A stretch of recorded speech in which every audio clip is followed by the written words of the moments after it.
Call this meeting of the Davenport School Board to order. I want to read a statement first. School board meetings are now open to the public, but the district will comply with the Iowa Department of Public Health and the governor's recommendations as to gatherings and social distancing. To comply with the 6-foot social distancing directive, the boardroom has been arranged to allow for 6 feet between attendees. This, however, has resulted in a limit being placed on the number of individuals from the public who may attend in person. Capacity of the room to allow for social distancing is 30 members of the public. Masks are required to be worn in the boardroom, but you may remove your mask if you speak. As with prior board meetings, you may access the board meeting remotely as well, but open forum is in person only. I would ask Director Posture to read the board priorities.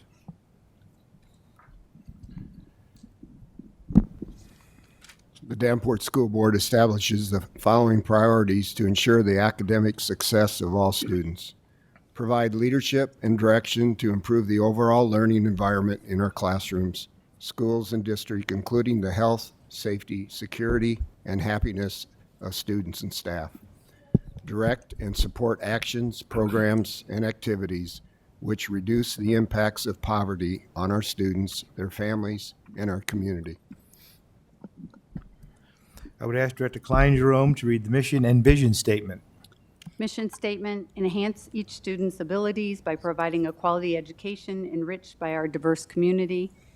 Vision statement: education that challenges conventional thinking, prepares all students to compete in a global society, and inspires our students, parents, staff, and community to answer the question, what if? Thank you. As you know, we recently lost one of our board members. Director Mayfield has been an icon in our community almost his entire life. His service on the board has been very helpful, very positive. He served 2 terms on the board, separated by a small hiatus.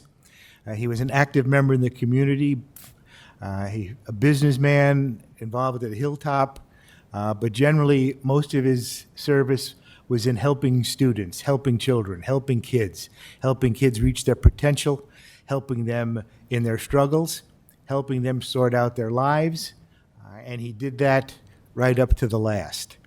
I would like to now ask Director Gosa to say a few words and make a presentation.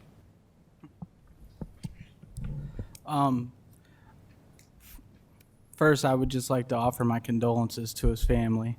And we lost a great leader in the community, a great person. I sat next to Director Mayfield for 3 years on the board. And, you know, he would always have issues with the computer and the microphone, and we'd always get through that. And he'd always pay me off with his pocket of Jolly Ranchers and stuff, so I do appreciate that. I am going to step over to the podium, and if his wife and family could step up there, we did have a recognition plaque made for Director Mayfield, and then the rest of the board members can speak about him after that.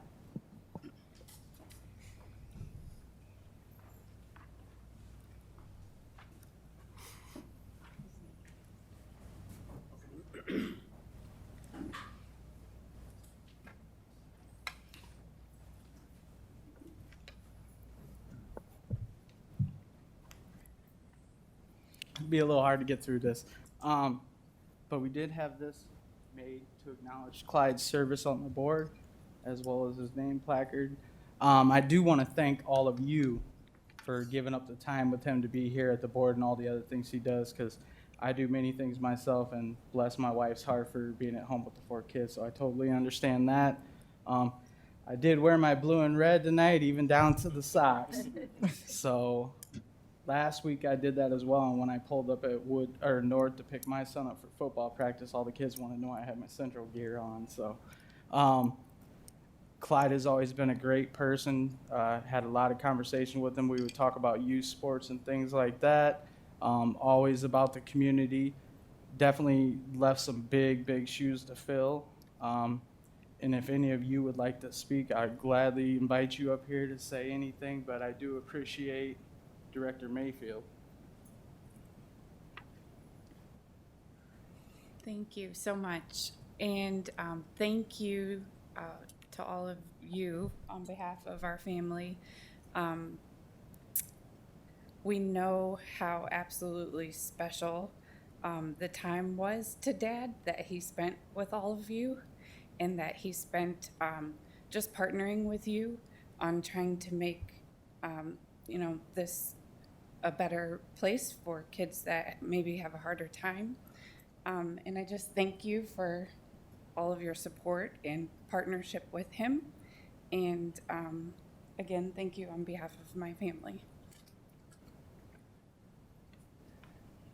Yeah, definitely. I just want to say thank you. My name's Max. I'm one of Clyde's sons, and just wanted to say something, about him and what he stood for a little bit, what I learned from him. And I think any of you that know Clyde would know that he's a fan of improvement and thinks that is important. And a couple little things, when we were at the table growing up, or he had his thing called the table, and if we weren't getting A's or if we weren't getting grades the way he thought our potential could achieve, we had to spend an hour at the table every night till we started reaching our potential. And there was always a thread of constant improvement. It wasn't about what the grade says on your papers. It was about whether you were putting your best effort in and achieving how you could achieve. And that's a proud lesson I learned from him, and in a lot of different ways. Did a lot of wrestling. It was the same thing on the wrestling mat. I could win as many tournaments as I wanted to. I could get first place, but there was always room for improvement. Always, every day. There was a way to work better together, to be better together. And at some point, kind of in my junior high school years, he got really, really into John Wooden. I don't know if any of you guys know who that is. It's a pretty famous college basketball coach, won a lot of titles, did a lot of coaching of young kids, did a lot of working with others to improve together. And one of John Wooden's top principles that he talked about was competitive greatness. And he defined that as being your best when your best is required.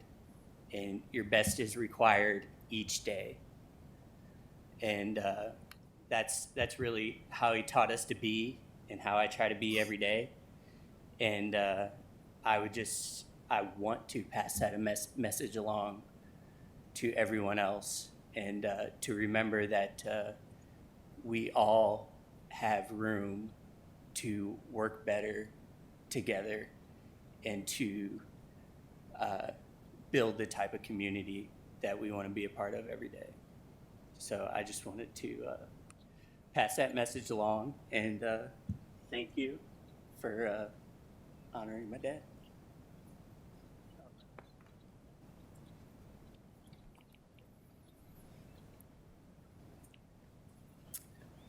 My name is Gary Mayfield. I am Clyde's nephew. Most of you may have thought he was my dad, but he wasn't. He raised me as one of his. A lot of what I have learned and done is because of him.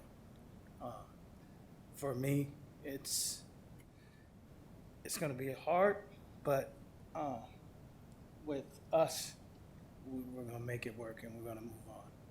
I appreciate the opportunity to have asked to be on the board for his seat, and found out because I'm in the district, I was not able to do that.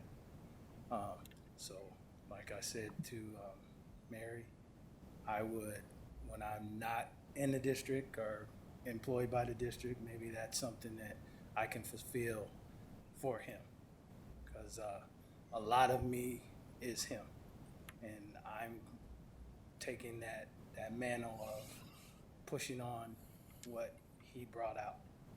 So thank you.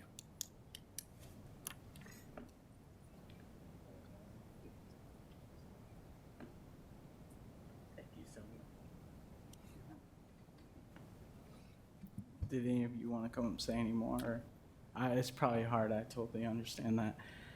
Again, I do want to thank you all for giving up your time with him so he could be here and do things with us as well as being in the community.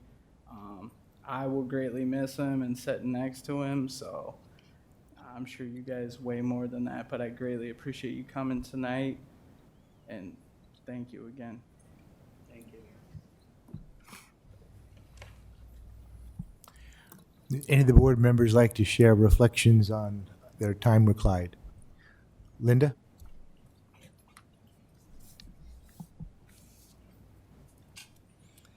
I had the pleasure of being with Clyde the last few months prior to COVID, and I too got in on some of the treats that Director Gosa was speaking of. But I would like to share this letter with the family. To the family of Director Clyde Mayfield, I will not leave you comfortless. I will come to you, John 14:18. It is with deep sympathy and tenderness of heart that we, the Board of Directors of the Davenport Community School District, wish to express to you our sincere sympathy on the loss of your loved one. Your grief is also our grief and sadness, but know the power that our Lord has in all times like these, and how wonderful it is to lean on Him when there is no one else who understands the depth of your sorrow. The loss of a loved one is a sad occasion. However, according to the Bible, death is not the end of life for a Christian, but merely a separation of the soul from the body. Scripture clearly speaks of eternal life with God in heaven, for our Lord and Savior has said so. Let us rejoice, for according to the word of God, Director Mayfield has obtained eternal life. Therefore, we commend the family of Director Clyde Mayfield to Him who is able to provide comfort and cheer. We will continue to pray for unwavering faith in the Lord. We will pray for you, and may God bless you and give you the strength and His peace in this hour. Give all your worries and cares to God, for He cares about what happens to you. With abiding love, the Davenport Community School District Board of Education. Bruce Potts, President. Any other members? Director Beck?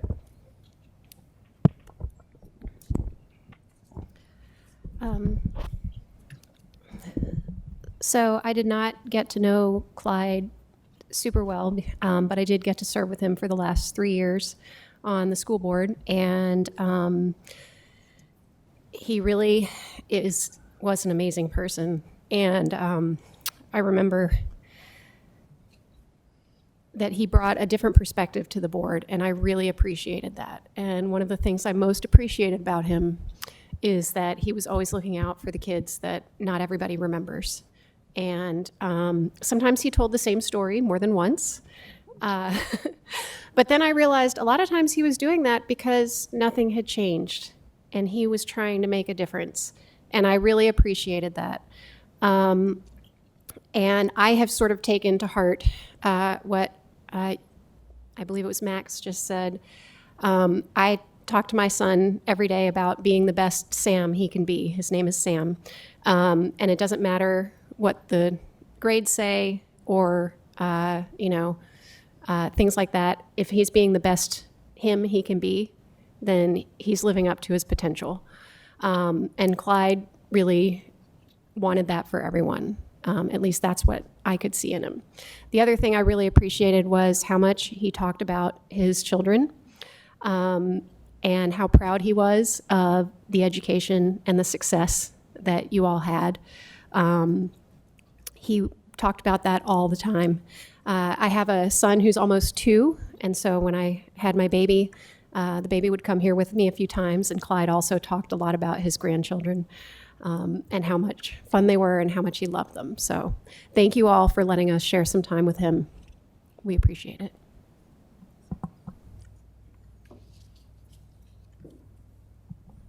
Director Postian? Clyde's family, you should be so proud of your dad, husband. Although I didn't get to know him very well, I've just been on the board since November, but I knew him from all the community activities that he had been involved in, and you should be so very proud. And Again, like everyone has said, he'll be sorely missed on the board. But thank you. Clyde was a man of few words, but when he spoke, we stopped and listened because he had a lot to say that we needed to hear. And we do appreciate you allowing him to join us because it's many, many hours away from home, but it made us better for that. Thank you.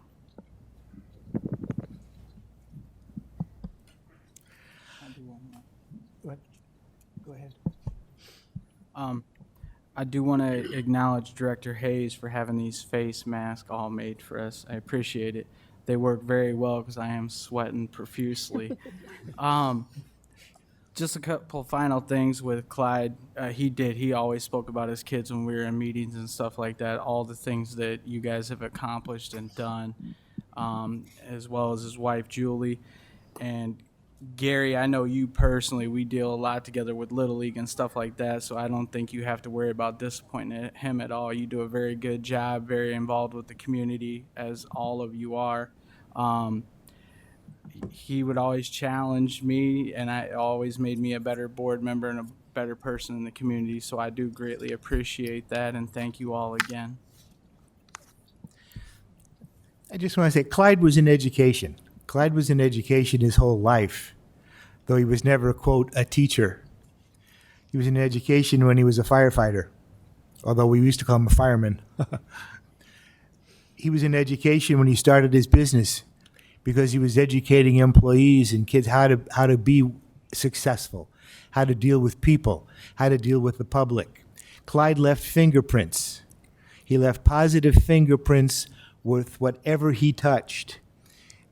And I give a personal anecdote. I was principal at Sudlow, and we had a young man who had gotten himself in trouble with a group of other young people who considered themselves to be a group. And this young man was very concerned and fearful. And we called Clyde.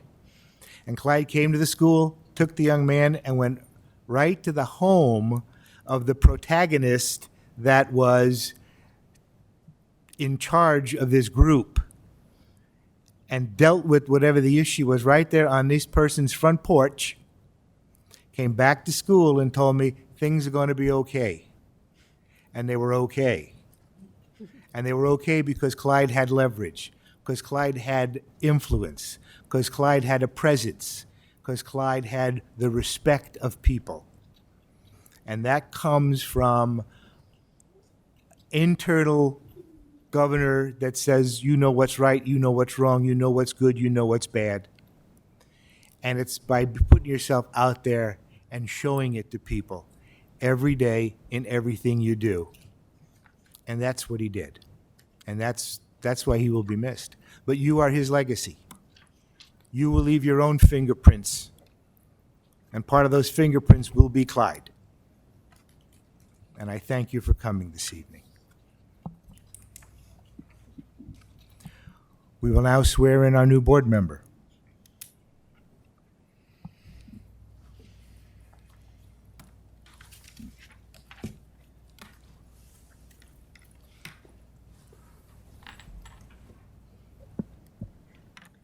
Okay, I will be swearing in Jamie Schneider, our new board member. Raise your right hand and repeat after me. I, Jamie Schneider, I, Jamie Snyder, do solemnly swear do solemnly swear to support the Constitution of the United States to support the Constitution of the United States and the Constitution of the State of Iowa, and the Constitution of the State of Iowa, and I will faithfully and impartially, and I will faithfully and impartially, to the best of my ability, to the best of my ability, discharge the duties of the office of School Board Director, discharge the duties of office of School Board Director, Davenport Community School District, Davenport Community School District, in County of Scott, Iowa, in County of Scott, Iowa, as now or hereafter required by law. as now or hereafter required by law. Congratulations. Thank you. Here is your nameplate that you brought with you that you had from last time.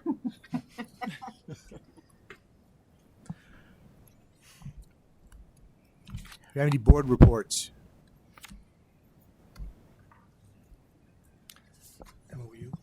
Director Hayes? I would also like to send from the board condolence to the family of Dr. Paul Johnson. Dr. Johnson passed about a month ago. He served as the first principal at Davenport North High School. He was a teacher. He did announcements for West. I'm sure there's many individuals in the district that will still remember Dr. Johnson, but I just wanted to let everyone know that the board certainly sends our condolence in the loss of Dr. Paul Johnson.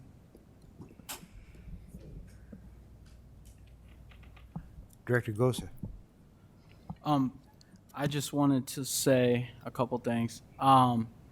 It was nice to see the community all come together after this devastating storm and everybody working hand in hand to get all this stuff removed and picked up. I also want to acknowledge Coach Height and the North Wildcat football team because they were getting out there helping some elderly people get all this stuff moved. I know this because I was the guy there cutting the logs. Well, it's great to have a football team there moving all that wood. The other thing I want to, for the parents out there, make sure you have your email addresses on your campus portal app so that you're getting the information because they're going to be putting the information out. You have to take a couple of workshops on the 100% online learning. And I didn't know that until my kid's principal emailed me to ask me if I got that information, and I didn't have my information correct in the campus portal. So I just wanted to make sure publicly that everybody knew that, and thank you, Ms. Simpson Schultz, for pointing that out to me and that I was in the wrong. I appreciate it. I thought you wanted to talk about it. Also, President Potts and myself sat on the MOU task force with the city of Davenport, the mayor, the district, or the city administrator Corey Spiegel's on there, Alderman at Large J.J. Condon, the police chief Sikorsky, and then there's a couple parents on there as well as the superintendent, to come together and get a definition of what an SRO is, what the roles and expectations are. So we have been working and meeting once a week with them. I think our next meeting is going to be in a couple weeks. Which the contracts that have been agreed on, if both parties can't come to an agreement, we can terminate it within 90 days if we're not seeing any benefit out of the program. Did I cover everything on it?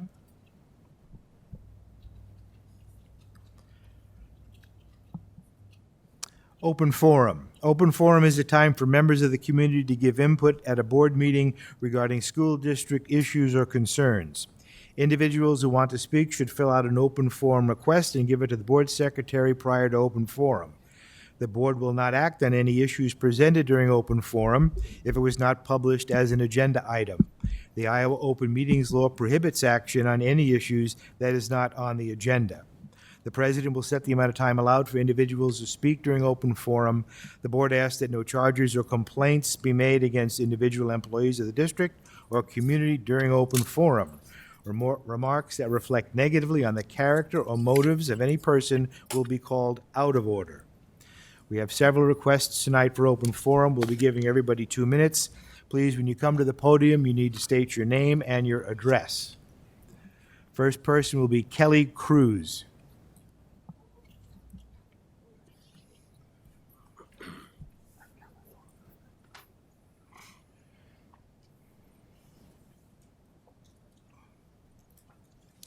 Hi, my name is Kelly Cruz. I'm actually from Rock Island. Oh, sorry. I'm actually from Rock Island. And what the gentleman just said was kind of what I wanted to talk about, the thing about the resource officers in the schools. It's something that I've been at the city council meeting to talk about a couple times. And it seems like what happens there is that members of the community come with facts and statistics of why maybe we should rethink doing this. And most of the city council members come back with like anecdotes or, well, this particular SRO is a really great person and whatever, which is, you know, great, but not really the point. And so there's been a lot of frustration over that. I also, when I heard of this task force, I kind of wondered like who was going to be on it. And it seems like there's an awful lot of white people on it. One of the big issues with SROs is that, you know, people of color get arrested disproportionately, and also with students with disabilities. And so it seems like that task force needed to look a little bit more like the community than it does. But I'm glad that the issue's being looked at and that something is being put in place to possibly not have it anymore. In Rock Island, we're not going to have it because there's no money, evidently, so we'll get a chance to see how that works and how well that works. So that's what I just wanted to advise you from the other side of the river to make sure you're taking a look at that. Thank you.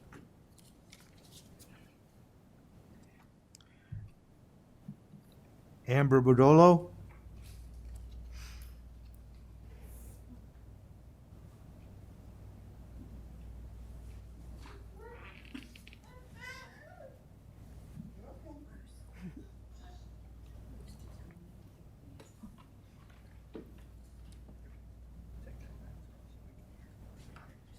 Hello. I'm Amber Bordillo. I'm Executive Director at Quad Cities Interfaith. And this is Liberty. She's my daughter. We live at 21585 Utica Ridge Road. I'm also going to speak about the SROs. I attended on YouTube the meeting that we had previously that you guys held regarding SROs, and I was quite disappointed that you only had people with one side opinion. So I wanted to make sure that you hear from the other side. One of the things that kind of stood out to me there during that meeting was that the police chief offered no data. And as well-educated people, I find it, I think you all know that when making decisions, you need to make decisions based on fact and data rather than opinion. If we look at all of the data out there nationally, statewide, locally regarding SROs, there is not a single bit of data that shows that SROs are beneficial. The only data that shows that is opinion polls. So it's just to people's opinions saying, oh yeah, I've had some good interactions with SROs. Oh, I've seen them having lunch with some black kids. But every ounce of actual data shows that SROs are harmful to our school.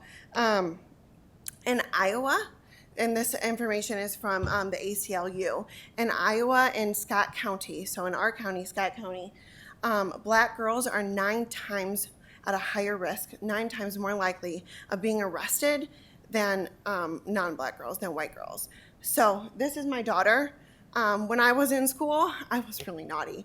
I talked a lot. I laughed a lot. I was always sent to the principal's office, got detention a lot.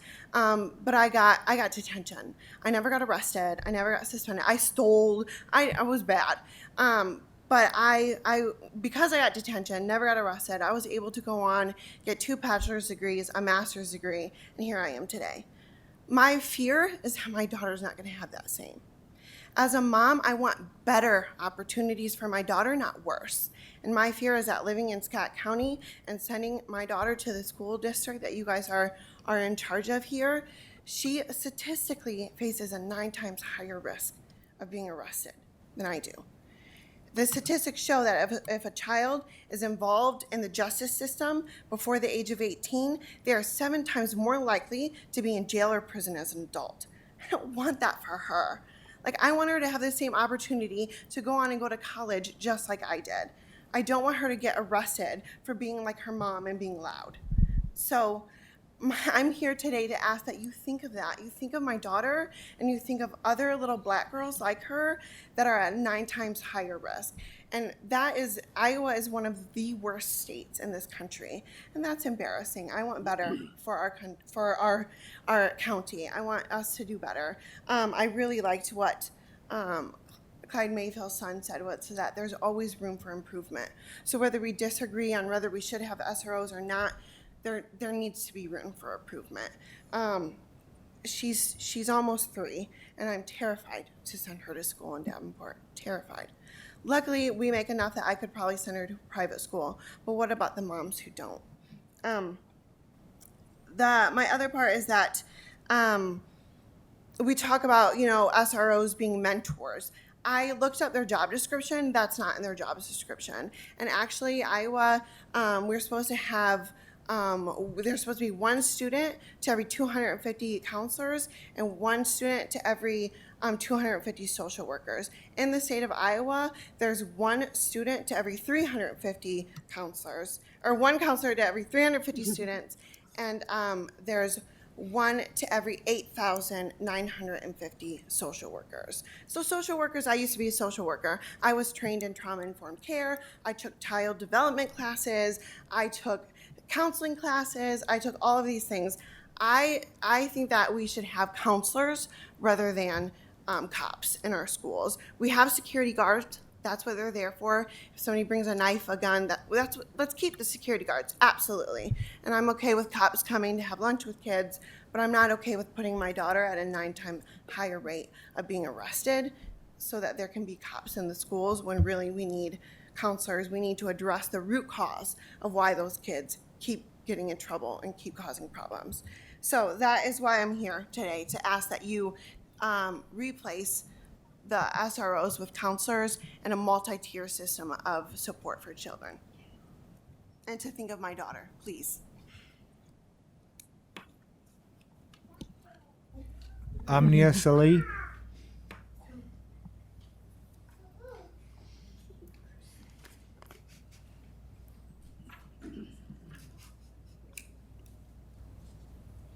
Hi, my name is Amnia Saleh. I live at...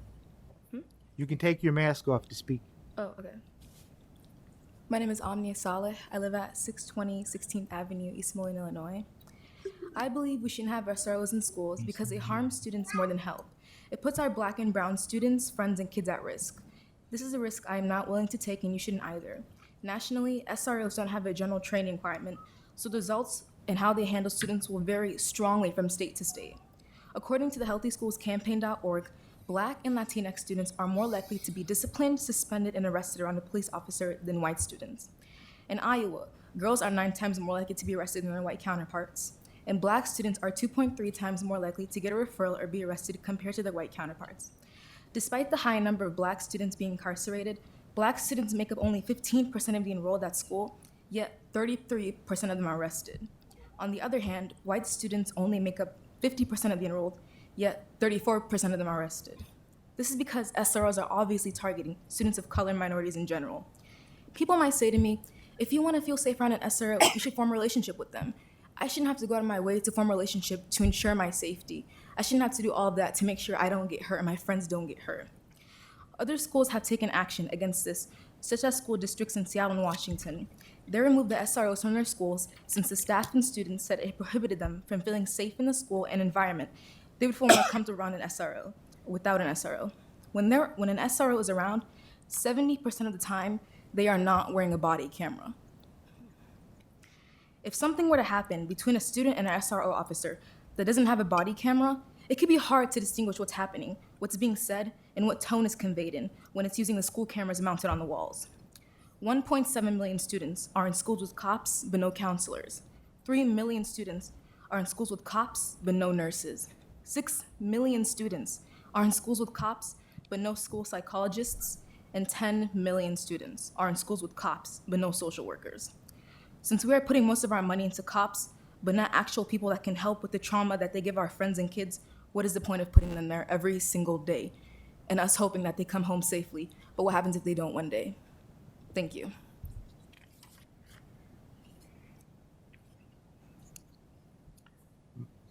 Marik Terrell.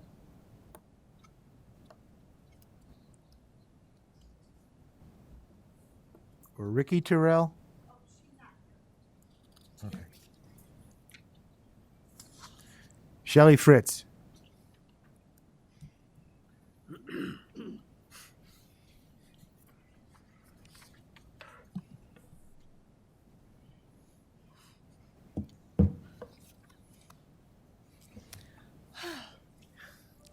Hi guys, thanks for this opportunity.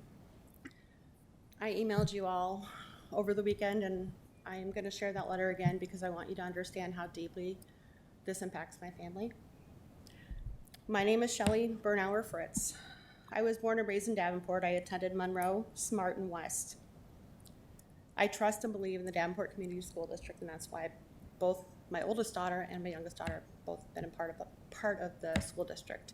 And I have the utmost respect and faith in most of your decision making. I agree with you on everything you're doing to keep our kids safe. My concern right now is about the co-curricular versus extracurricular for the 100% online kids. My daughter Hannah is an incoming 9th grader at Central. She comes from the Creative Arts Academy in Sudlow. Being a part of the Marching Blue Devils has brought a sense of pride and joy back to my child that I haven't seen in some time. Reason being is in 3rd grade, she was a victim of this is so hard to even say his name, Ian Deshawn, who you guys are aware of what he did. My daughter was one of the little girls who was victimized by him and had her picture taken in the bathroom while she was going to the restroom. It completely derailed my little girl and derailed our family because we trusted him. Her being a part of the marching band has brought back my kid because she no longer feels like an outcast and she no longer feels like she can't trust people. She's become a union with this marching band. It's been so incredibly important for her to participate, for her to compete, for her to be in rehearsal, for her to have the camaraderie that she has with these kids. To throw another wrench into it, my poor little girl was exposed to mom who was diagnosed with breast cancer. I actually worked for the school district and Jabari was my boss. I was very sick and luckily I survived, but it was just another wrench into her growth. Yet again, marching band brought her back. Because of my health issues, we have chosen to do the 100% online. Reason being is, for the most part, is obviously I'm afraid of COVID. And I'm afraid for my daughter, and I'm afraid for everybody. But the reality is, we chose this 100% because, unfortunately, you know, in the beginning you guys were making decisions and not everybody understood how this was all gonna play out. We were under the impression that my daughter would be able to participate in marching band. Now, we're understanding that she's not going to be able to, and this is very important to our family that she participates because this is something that has brought her back to life. I'm not asking you to switch the determination of co-curricular versus extracurricular. I know there's a lot that entails, but what I'm asking is that you treat the co-curricular students the same as you do as extracurricular in regards to sports. Kids can play football, kids can play volleyball. Why can't kids be in marching band? We spend a lot of money to allow our children to participate in marching band. We put a lot of money into it, and the kids love it, and they need it. And this is just as important as a sport. So I'm begging you and pleading with you to please reconsider and allow these children to participate because you have no idea how many lives it's changed. Thank you.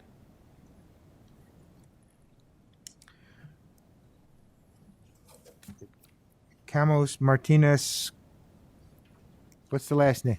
Cocha? Okay. I got it. Hi, my name is Carlos Martinez Concha. I live in East Moline and I'm a junior at United Township High School. I'd also like to speak on the issues on SROs.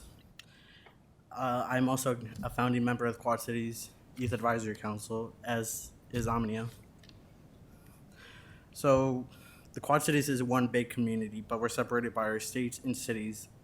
But one issue that our Davenport kids are also facing is the SROs and not feeling safe at school.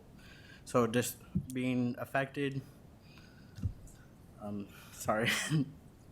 So people of color are definitely most likely to be arrested in Davenport schools. Sorry. I feel like they don't belong in schools, and many of the issues that people of color are facing are definitely because of mental health issues. So depression, anxiety, anything like that, it's affecting harder in the people of color because it's not an issue that's spoken about at home. So they're definitely suffering from a form of mental illness and they're not receiving help. And then having officers in schools and like distracting you isn't making it any better. I don't know if any of you guys remember, but almost a year ago, one of our SROs at United Township High School was arrested for child pornography and criminal sexual assault. And just before that, almost 2 years ago, we also had a threat of a bomb. And I didn't see any officers in the school walking around to ensure our safety. All the teachers and administrators were basically acting as our protectors to make sure we're safe. And especially like in any fights, I haven't seen an officer step in. It's always an administrator. So I feel like, why do we keep funding these school resource officers and they're not even doing their job correctly? Especially with the issues that people of color face all the time. Thank you.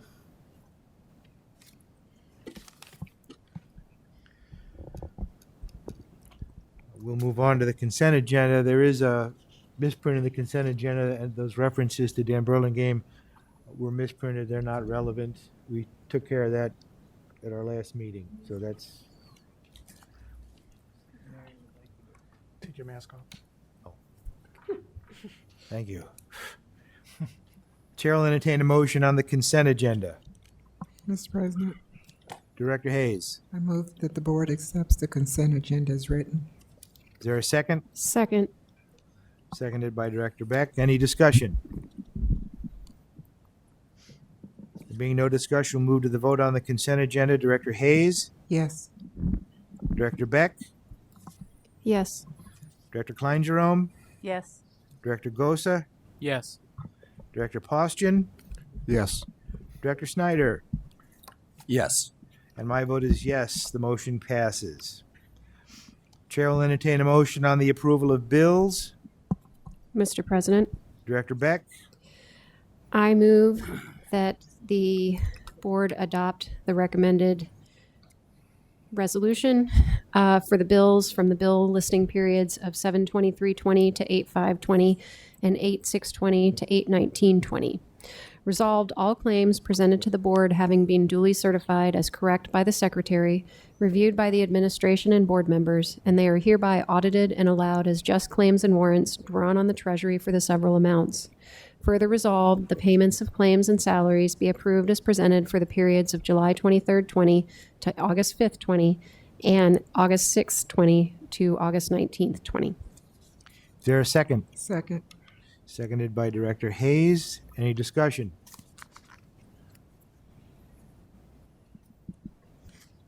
Being no discussion, we'll move to the vote. Director Beck, Yes. Director Hayes, Yes. Director Yes. Klein-Jerome, Yes. Director Snyder, Yes. Director Postian, Yes. Director Gosa, Yes. and my vote is yes. The motion carries.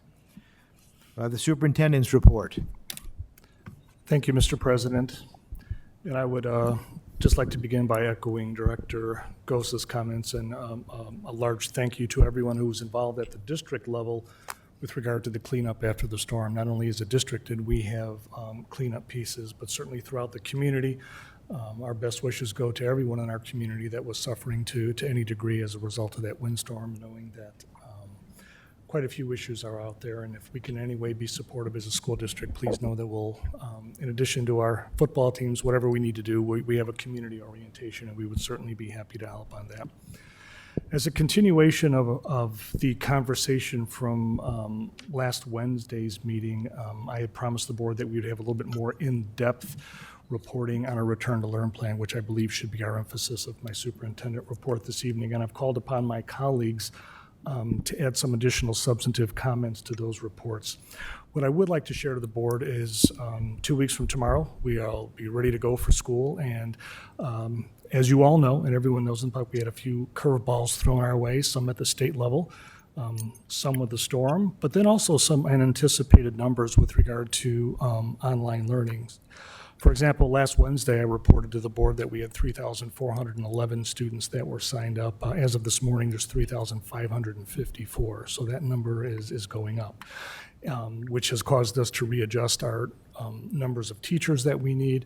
It's required us to adjust our professional development for those teachers. We have since identified who all those teachers are, and they're in the process of going through that development to meet the demand that was almost double of what we anticipated. Nearly 25% of our student population is going online, which is a very significant number, not out of line with what you're seeing in many of the urban educator network schools. Some of the large urban areas, you're seeing a very similar phenomenon, which is typically much different than you're seeing in some of the suburban-esque or rural school areas. So there is a differentiator there, and we'll speak a little bit of that tonight. So I thought it was very important for the board and the public, again, to not just get information and data and facts and reports, but to try and present information in terms of a day in the life of a student who's coming to school this fall, and what is their day going to look like, from when they have to have their temperature checked by the parent before they leave the house in the morning, to getting on the bus and working their way through the school day in a hybrid model,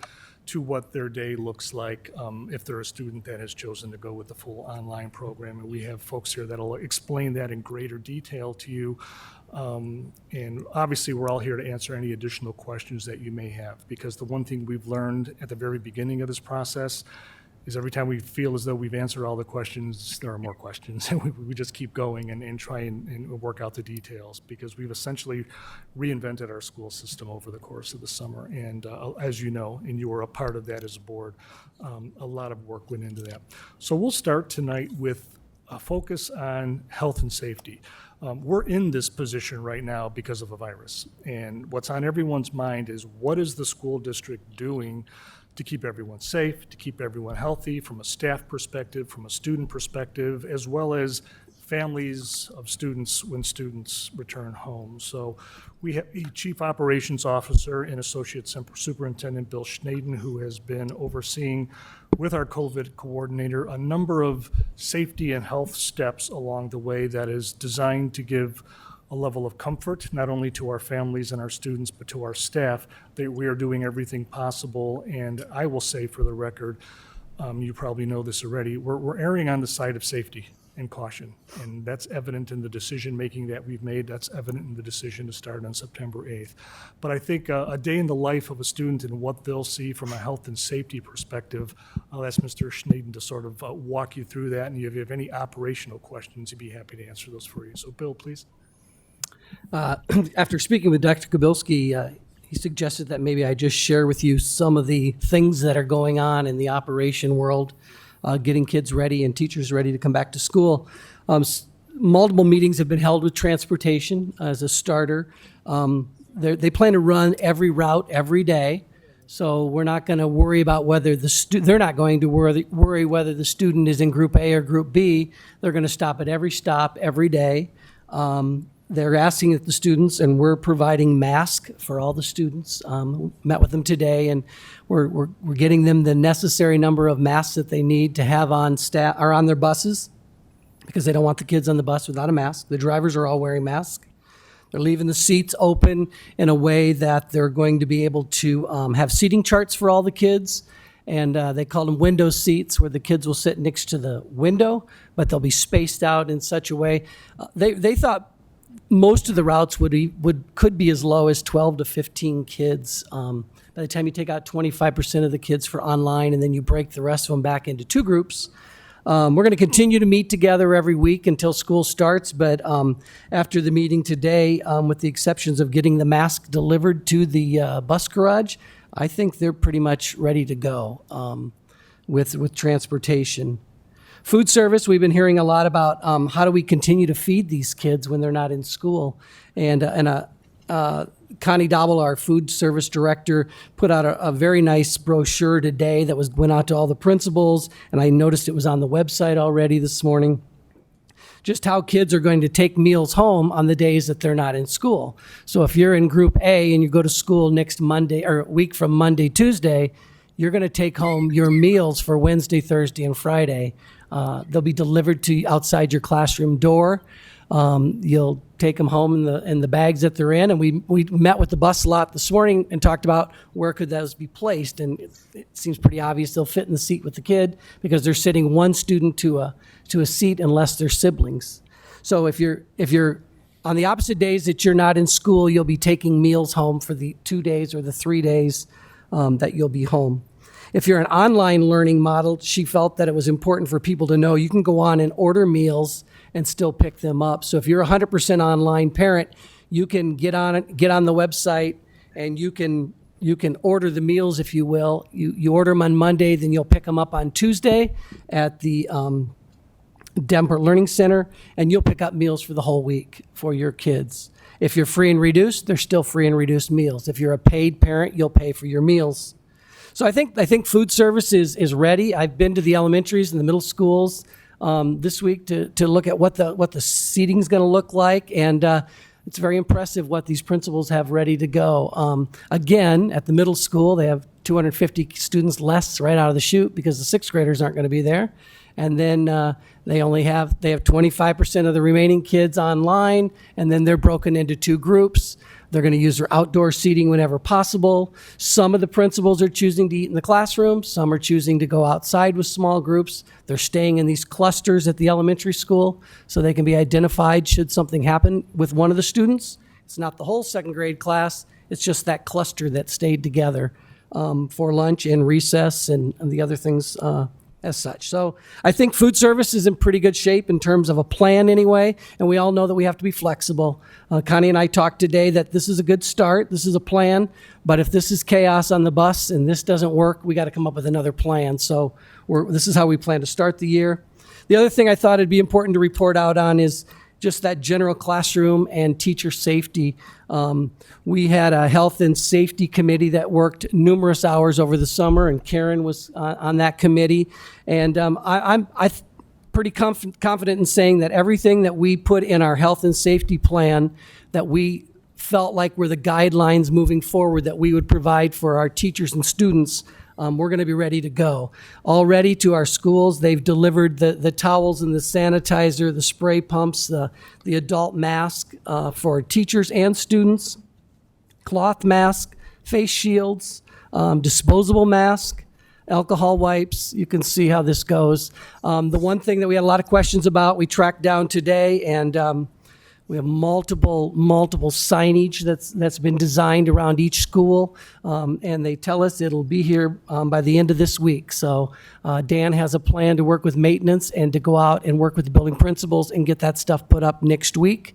And there I'm talking about arrows that direct kids which way to go, wear a mask in this office, please, wash your hands, those kinds of things. And I've seen the templates of them, and they're all done around their own school mascots and their own school colors, and they assure us they'll be here this week. So going to be a lot of questions about sanitizing, disinfecting, and if you're familiar with the health and safety guide, it's pretty well spelled out, and every day I ask custodian and pandemic specialist, are we on target to have this happen? And I've never been told yet that it's not going to be able to happen. So what you see in the plan is what I hope we'll be able to deliver in 2 weeks.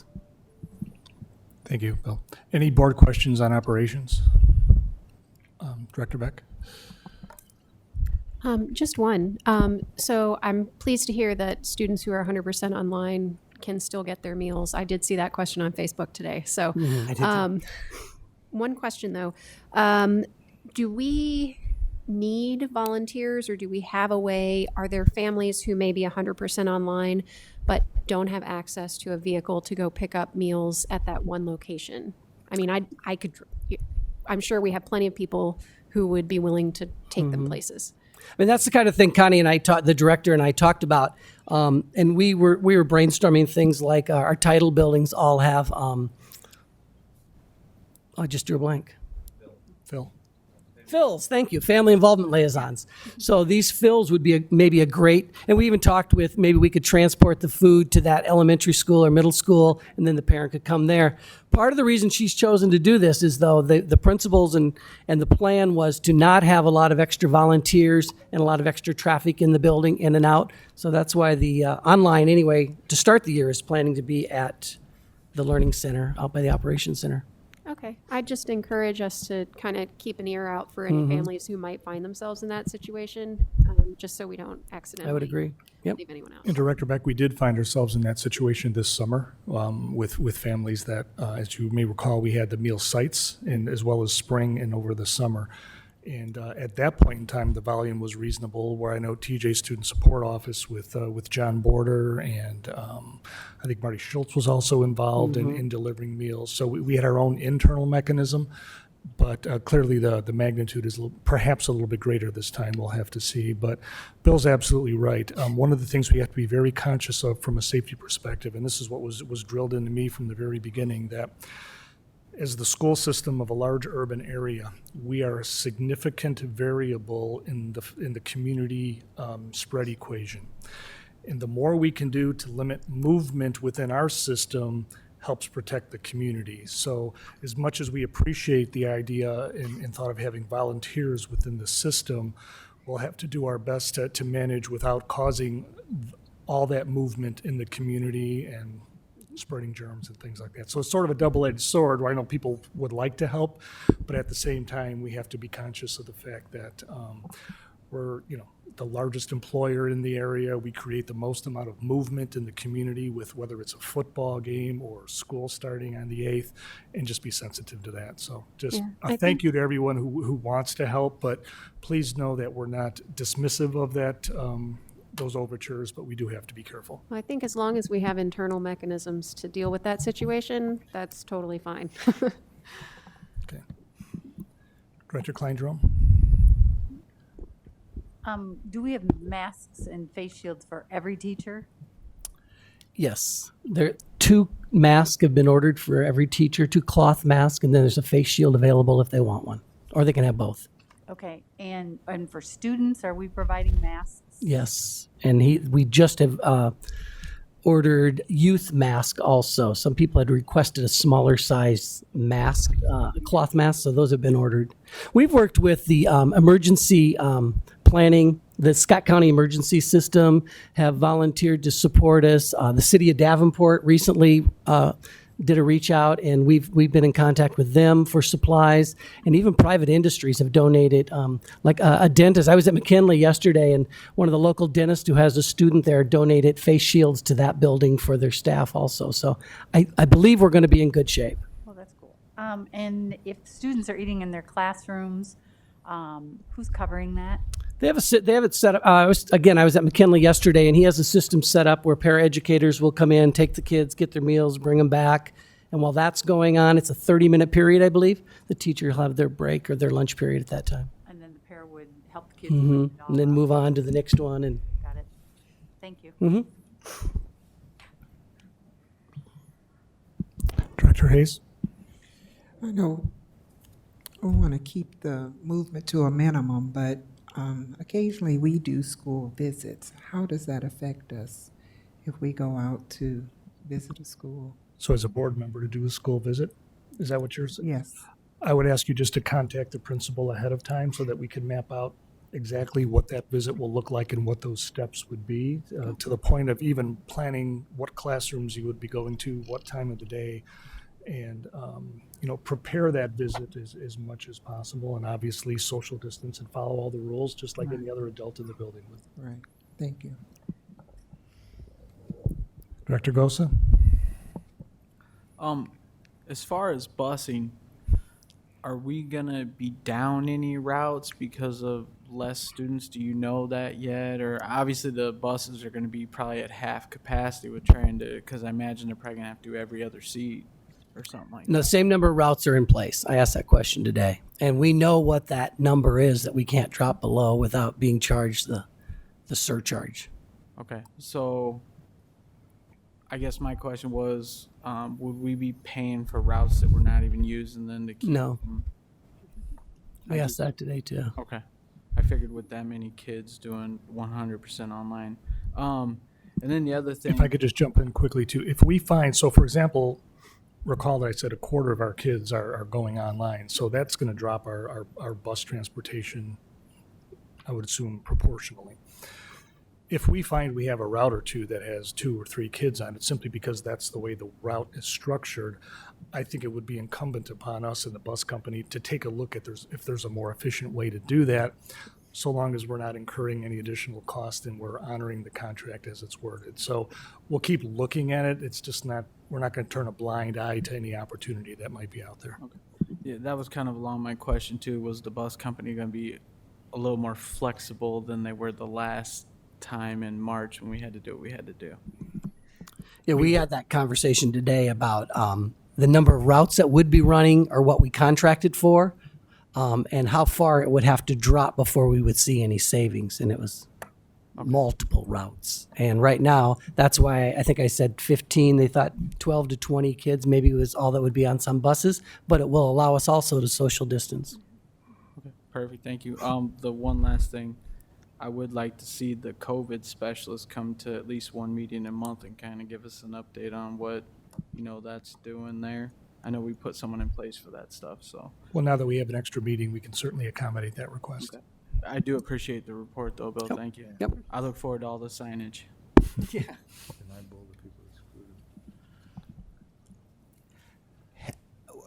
I'm assuming that we've made plans for, because the state requires fire drills, Alice drill, tornado drills, bus evacuation drills. Yeah, I think last Monday we talked a little bit about how we're going to teach the kids, and we talked about using PBIS and the procedures that would take place in that. I have every reason to believe, and Mr. Scott can maybe talk to that, but I have every reason to believe that every elementary and middle school will run those drills just with smaller numbers of kids. By the way, your picture's not up in the hallway at Sudlow anymore. I just thought I'd bring that up. Or Smart, or Sudlow. Either place, it's down. I would add, though, to your question, Mr. President, we may run some of those drills twice because we have two cohorts of students now. We have an A group and a B group. So depending on the situation, we will work with our team to determine A, what's required by statute, and B, what's going to maintain the safety and security so that every student has an understanding and as well as staff member of how to manage those emergency situations. So, Bill, thank you very much for that report.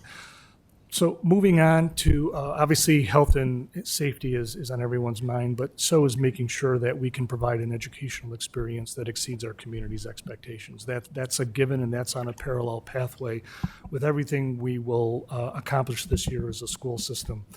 Again, as you know, as board members, a great deal of work went into our return to learn plan with regard to delivering instruction both in an online format as well as face-to-face, and to do that effectively so that our students can continue to grow both academically, socially, and emotionally. So all that work will be culminating when we start up on September 8th, and I thought it would be a nice way to have a conversation of, again, sort of a day in the life of a student who's in the hybrid model, a day in the life of a student that's online. What does their day look like?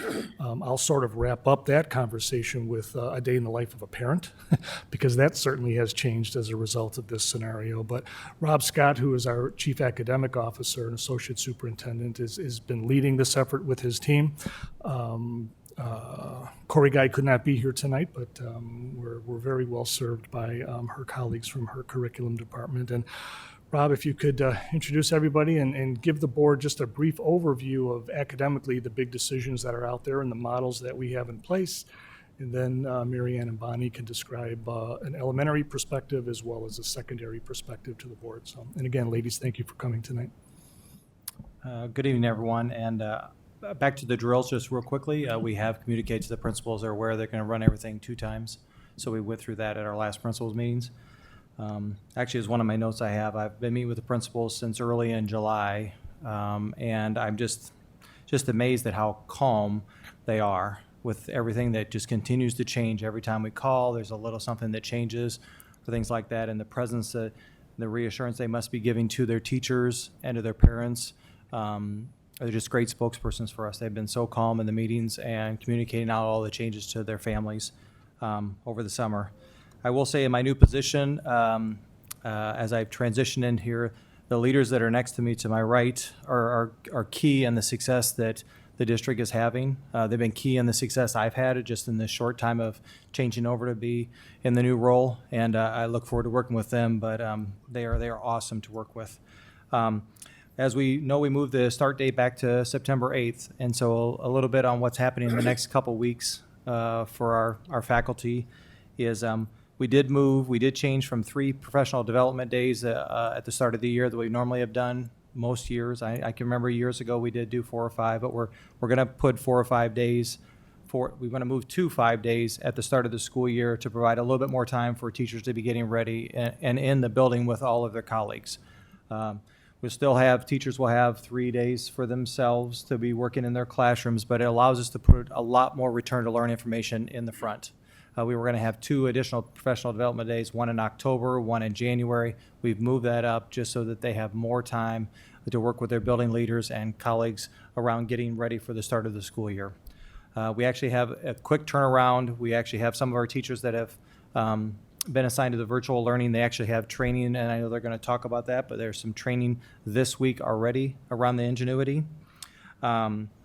We've worked very closely with choosing those virtual teachers with not just the curriculum department, with HR. I've spoken with the union, and then also with the principals to make sure that that came as smooth as possible. It had to be a shock for some teachers, as you're getting a phone call within a couple weeks. And so I think we did the best that we possibly could in communicating that and tried to make sure that we were all collaborating together on what those decisions were and the process we went through. I know one of the ways that we're going to be working with those teachers is, for example, we have 6 virtual teachers in first grade. They're going to have their own CTT team amongst themselves. So as they're working through, and if this is new for them, whether they've been a veteran teacher or a new teacher, they're going to have a group of them that are in the exact same situation, going through the exact same experiences that they have right now.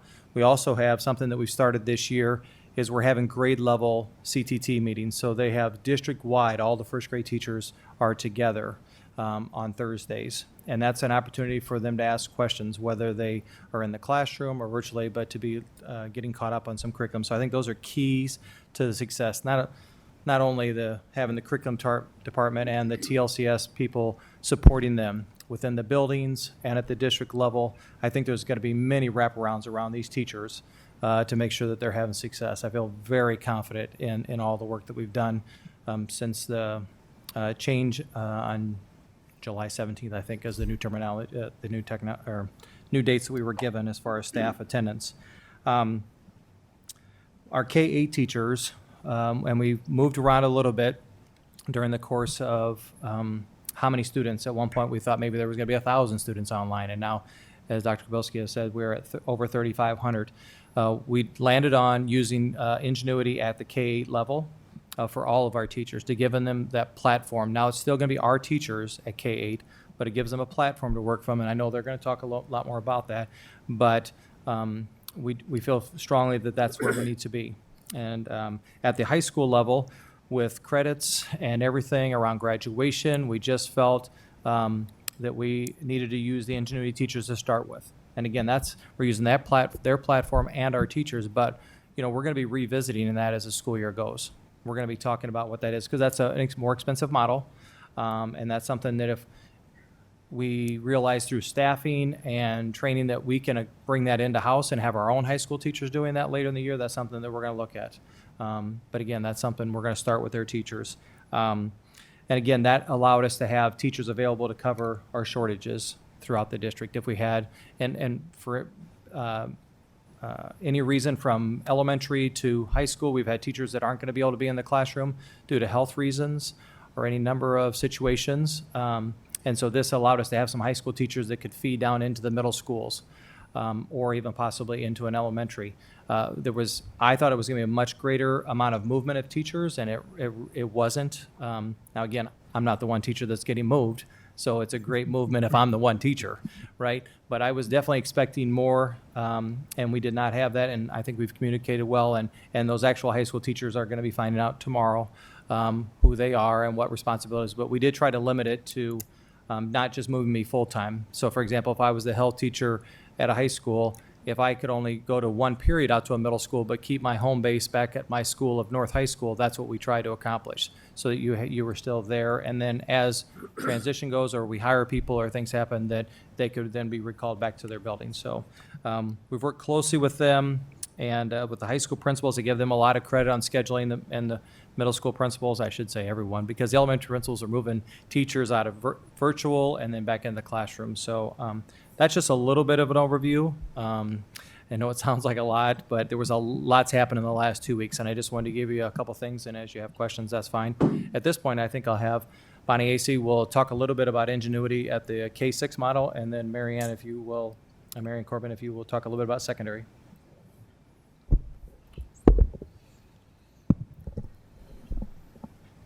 Do I just hold it? Stay still. Good evening, everyone. Thanks for allowing us to come.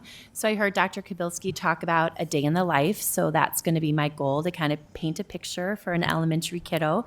But to start with, just to reiterate what Rob said, Ingenuity is our platform that we are going to use K-12. That is a combination of teacher-led videos, that interactive activities, reading material, independent activity, all of that happens through Edgenuity. When we specifically look at the services that are going to be able to support a student in Ingenuity, there's a lot of roles and responsibilities that a building is going to play to support those online kids. So I just wanted to talk about that a little bit. Obviously, those 100% online-only kiddos will have the support of their learning coach, that is their parent or their guardian at home, and they are most importantly responsible for creating that learning environment where 4 to 5 hours of instruction can happen at home. They will have the support of that online teacher. Like Rob mentioned, we will have our DCSD teacher being that provider of that Ingenuity learning for K-8, and then we will use Ingenuity teachers for 9-12. There's a school administrator who will be responsible for supporting those online students at each building. They will be assigning who those support people are, what roles they're playing, as well as ensuring the fidelity of that online learning. There will be a school success coach, and that person's role will be to collaborate with all of the Ingenuity teachers that are happening in the building, as well as remove any barriers that are happening at home. So they're really a great contact between home and school. In addition, there'll be a learning needs expert, and that's for all of those students who would have an IEP, an ELL plan, a 504 plan, intervention needs, or tag services can be met through that learning needs expert, even if they are 100% only online. So with that, focusing on elementary specifically, so the Ingenuity platform is a K-5 platform. And so keep that in mind when we're talking about the K-5. That will again be served from our Davenport teachers. For grades K through 3, they're averaging about 4 to 4.5 hours of online instruction a day. From 4 through 8th grade, it's about 4.5 to 5 hours. And that is going to be around the 4 core areas of reading, math, science, and social studies, and they'll be divided over lessons that way. There's no set schedule of when Edgenuity has to happen for the day, so there's great flexibility to our families that they can access Edgenuity anytime throughout the day. We have given sample schedules to show parents what that could look like or typically could look like to be supportive. When we're talking about a teacher, sometimes it's nice to know what would that teacher of the 100% online be doing in that day. They will be holding synchronous office hours, so there will be a lot of that opportunity for parents to check in, get questions answered. They will be serving a small group instruction or tutoring that if a student is struggling with an Ingenuity lesson, they can pull them in for a small group instruction via Google Meets. There will be a lot of time for feedback. That's the majority of the time. Almost 3 hours of their instructional day will be spent on responding to feedback and correcting the lessons and going through that with their group of kids. Planning as well as parent-teacher communication, and what Rob mentioned, that CTT collaboration time.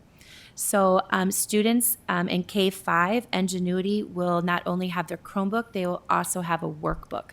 And so that will mirror with the lessons that are on Ingenuity for them to have that application through a workbook. So I'm going to let Marianne jump on the 6 through 12 part of 100% online, and then we certainly can come back to hybrid learning too, but we wanted to kind of keep it consistent. Sure. Thank you, Bonnie. And Rob, just to emphasize for the board, the curriculum that we're using in Ingenuity is aligned with the IOL learning standards. So all of that is taken care of for us. So whatever assessments come down the road, our students will be ready for those, whether they're in an online or a hybrid format. Thank you. I want to emphasize that regardless of the platform our students are learning this year, we feel committed to ensuring the engagement and success of all students, whether they're hybrid, whether they're 100% online, they are our students, and we will take attendance daily. We will make sure students attend daily, and we have, as Bonnie said, several roles to follow up on that if a student isn't engaging. We have a role to also follow up if a student isn't doing their curriculum pieces. So we have wrapped around services to all of our students, and our buildings have been instrumental in assigning those pieces to people in their building so that we can keep a tab on every student in Davenport schools to ensure their success. So Bonnie talked about the elementary. It changes a little with secondary only, and once we get to 6th, 7th, and 8th, it's a little more content-driven, and the content at 7 and 8, the teachers are assigned by the subject. So our students have a 7-period day in intermediate, 7 and 8, and so they will have those courses when it's 100% online. But as Bonnie said, that is not necessarily an 8 to 3:40 time. They will have content that they will need to work on, but there is flexibility when they do that. So that happens at both the 7th and 8th grade level. They will have that content. The teacher of record for that content is certified in that area. So if you're a language arts teacher, you're doing the language arts pieces. Then when we get through to 9 through 12, as you heard, we're actually using the Edgenuity teachers. But again, all those wraparound services at the high school are available so that they're communicating, the Edgenuity teacher communicating with the success coach if a student is struggling, if a student needs additional support, is not engaging. They will also be monitoring their attendance. So we have students who will be in hybrid that we will be taking daily attendance, but our 100% online are just as important for those pieces. And those roles go K-12. For supporting all of our students. When we talk about, Bonnie went over the roles, but I want to just give you a little overview. Back at least a month ago, we provided a 4-hour training to all of our tech innovators in the district. That's the elementary through high school tech innovators went through a 4-hour training to introduce Edgenuity so that they had some background. We also, as you know, have had some experience at high school level with Edgenuity in the past, so it's not a brand new platform for our high school, but the way we're doing it is just a little different than what we have in the past. So we have a lot of folks out there in the high school that are very familiar with this. As Bonnie said, like at a high school level, one administrator will be overseeing the 100% online, so parents will know who to communicate. Every building put together or is currently putting together a great sheet that goes to our parents that tells them who they can contact for a multitude of things. If the Chromebook isn't working, if I need to meet with my advisor or my counselor, there have all kinds of supports and what administrator to contact. So our buildings have been very vigilant in making sure that they've covered everything with how we can connect with our families. And it's very important, I know Portal was brought up earlier, that our students 6 through 12 get on Campus Portal because we want them to be connected if they're 100% at home with any activities that happen, anything that they could be a part of that we want them to be aware of. So we will be conscious of making sure that we connect those families and parents and communicate what's happening if you're a Central student, what happens if you're a Sudlow student, so that we don't miss that communication. This week is boot camp. It's a boot camp that's been put on for years, but it's a different format. This year it's virtual, and embedded in there is many different options based on the platform the teacher is going to be using. So for those who are doing 100% online with Edgenuity, there's some virtual webinars, recorded sessions that they can participate in. If they're doing the Google, that's there, and it's a choice option embedded in our boot camp. But additionally, we added a staff development for our 6th through 8th grade teachers this Friday, and it's a live webinar with an Edgenuity trainer that will also be recorded so that we can be respectful to people who can't necessarily jump on that time. And when I say that, there's also a parent orientation that's happening this week that parents got information that they could join. Those were all put on during the day. We know some of our families can't do that, so Edgenuity just today sent us the link so that parents can view the recorded session at any time. They have a parent orientation that is set up specifically to Iowa. They look at Iowa things. And I have to say, we've been working closely with Edgenuity, not that we didn't work in the past, but really closely since we went to this format, and they are so responsive to our needs. I get phone calls back that day. I get links. They understand. As Rob said, we get questions every day of things that possibly is a next step, and Edgenuity has been a great partner, even though they're extremely busy because it's a very popular platform. So teachers will get that this Friday, and then next week, as the buildings roll out their professional development, there are pieces embedded there. Again, very respectful to teachers that we have created modules and/or recorded webinars that teachers can watch when they can do when they have the time available to do that. And I think that goes over that part of it. You have questions? Sorry, that's a lot for now, and I'll have a few more comments to add, but maybe we could just pause for a moment and take some questions. Would that be appropriate? Director Gosa, we'll just go down the line. Yeah, that was a lot to take in. As a parent, I guess one of my questions, and I've spoke on this for quite a few years. So when I'm helping my kids with Common Core math, do we as a district have a YouTube channel or something set up that I can watch someone lay that problem out or something like that? Or do I got to wait until I can get with the teacher and then do that?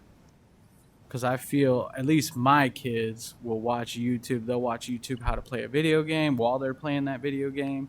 They'll watch YouTube just to see someone do something, and then they'll do it. And I see a lot of kids do that, but I've asked about this for probably since I've been on the board, and I've never got anybody to tell me anything on it. And I don't know if we've ever moved on it. Yeah, but the only thing that I will definitely check on it to see the status of it. But what I know is we have a site that we share amongst teachers. We share our lessons that way, but not from parent standpoint. But I will definitely look into it. Okay, thank you. But there's nothing to prevent a parent of an online student from watching or viewing or participating in the video or online activities that your student is participating in. So if your student has a class and there's a video component to it, you certainly have the capability to look over their shoulder and see it for yourself. And the two of you can sit down and say, all right, let's make sure we've got, you know what I'm saying? We've got this. And so Right. that opportunity is there. I'm gonna have to divert that one to my wife because she's at home hammering that one down.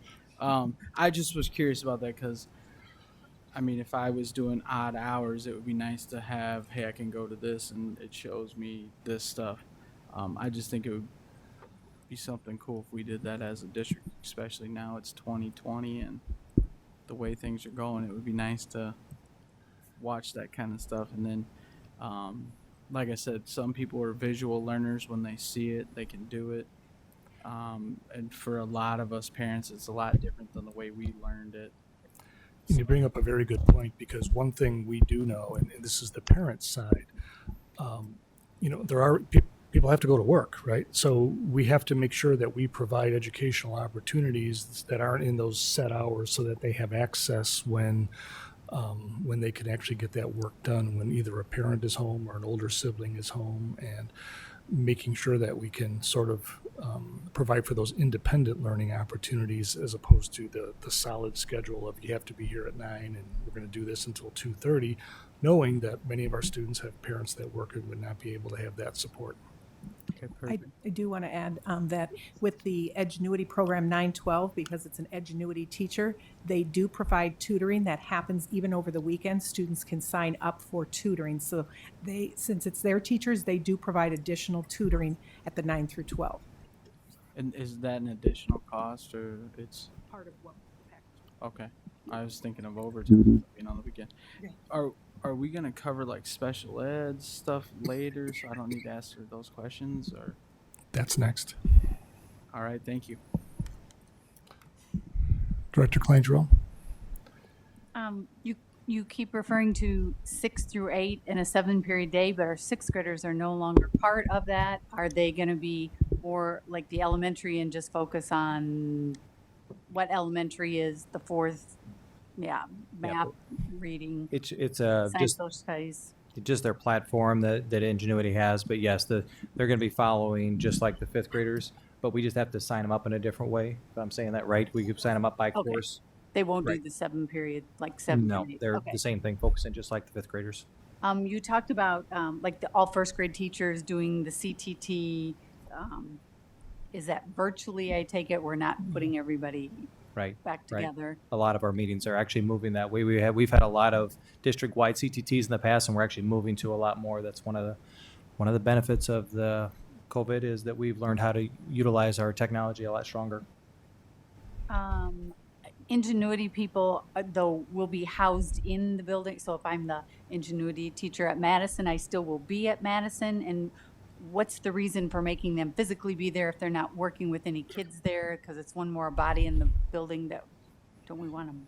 Yeah, so I've been actually visiting a lot of elementaries the last few days, and I've been in the classrooms that they're going to use, and they would like to be, the majority of teachers would like to be in the classroom from the standpoint they have the resources around them to help them teach. And use the whiteboard. And that- use the okay. whiteboard and the And things.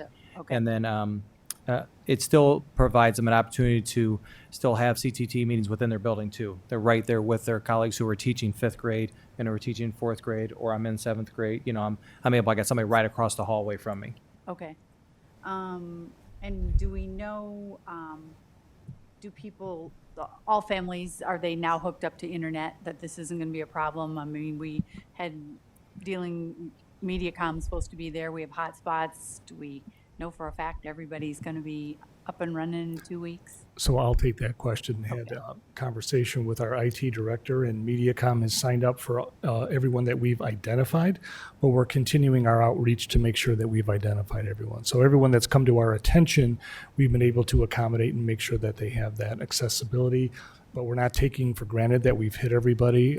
So we're doubling our efforts with social media. Again, we've also asked for public service announcements to be made on our local TV stations so that if anybody missed the message somehow, some way, I mean, smoke signals, whatever we need to do to get the word out there, I think we've done a very good job of it, but we're not going to rest on our laurels and make the assumption that we've hit everybody. So we'll keep working on it. But everyone that we've identified so far has made that connection. Okay, thank you. Director Hayes? We had talked previously about the Chromebooks. Have those been distributed, updated? What are we doing to make sure that all those students have their Chromebooks? So remember, students were allowed to keep their Chromebooks over the summer, so they should have those. We have made a decision that we'll be using our librarians to make sure that students who need either a new Chromebook, or if they turned theirs in summer because the parent didn't want the responsibility of having to keep an eye on it over the summer, we will, by building, have a distribution cycle set up for those students. Okay, I know. It'll work through our library. Okay, I know before we had said that some may need updates or something, and I was wondering how that was going. The nice thing is you don't have to do them one computer at a time. Okay. Once they get connected to our system, they automatically update. Okay, That's what, according to Director Sloat. Other questions? Please. Kind of expanding on what Director Goza asked. I mean, we're going to be utilizing parents a lot right now with these unconventional times. Is there something to assist them, sort of like a newsletter, or maybe something that directs them where to go so that they can help their child? Are the lesson plans reviewable? Are they, I mean, what can our parents do, or where can they get information, I guess? So I was going to talk about the communication, and I forgot. So yes, there's some really good things in place. There's actually just that was shared out on Friday. It's 100% online family choice. So again, it goes over all the roles and the different supports that are there. There's also a website just for parents of the 100% online only. So on that website, they can find all of their building contacts. So if you go to Sudlow, you'll have each of the roles and who is in charge of that role at that building with their direct emails. So really nice spot for them to go. We push that out with the orientation videos that Marianne mentioned for them to watch. In addition, as far also the synchronous and asynchronous videos that can happen throughout. So they can watch those videos over and over again, especially in that hybrid model, which you mentioned. Just because you're in A, it doesn't mean you couldn't go back and review that video that was posted for that B group if the kiddo or the parent needed some help or support with that lesson. With the online only, there are options for that parent to reach out to that teacher of Edgenuity and say, I'm struggling with this lesson, how can I get support? So they will have a direct contact with them to get as much support as they need. Great, thank you. Director Poston? Was a determination ever made whether CARES Act money was going to cover some of the costs of Ingenuity? The plan is, sorry, I was already on. The plan is to use our CARES Act dollars for this. We just aren't sure what that final number is yet based on the enrollment. So as we circle in and on September 8th, when we know exactly what that enrollment is, we'll have the bill. But that'll be completely covered by the CARES Act piece. We've tweaked, well, we didn't tweak our program. We've made a major change by having our teachers at the elementary level be the primary teachers, and we're just using the Edgenuity platform. That saves us a lot of money as opposed to having to use their Ingenuity teacher for instruction. So at the end of the day, we're estimating right now we're probably going to be in a $1.6 to $1.8 million of total cost for the program K-12 through the system. As you know, we have nearly $4 million in CARES Act dollars that we have parsed out some of that money to provide some of the PPE that you heard Associate Superintendent Snaden refer to of. But right now, we think it's very important to also keep a reserve because we don't know what the future holds. So we're not going to spend all that money, but Ingenuity will specifically be a cost that will be borne by the revenue from the CARES Act. So you'll use 100% of that money to go against Ingenuity? We'll use 100% of the Ingenuity expenditure. Yes. Will be funded by the CARES Act. We won't use all of the CARES Act for Ingenuity because we have other expenditures in the district. So So will that come out of the budget as you incur the expenses, or will that come in on the back end after a while? it comes in when you incur the expenses because that's when you accrue the revenue. If I'm correct on that, I'll turn to our CFO from an accounting perspective. Did I state that correctly?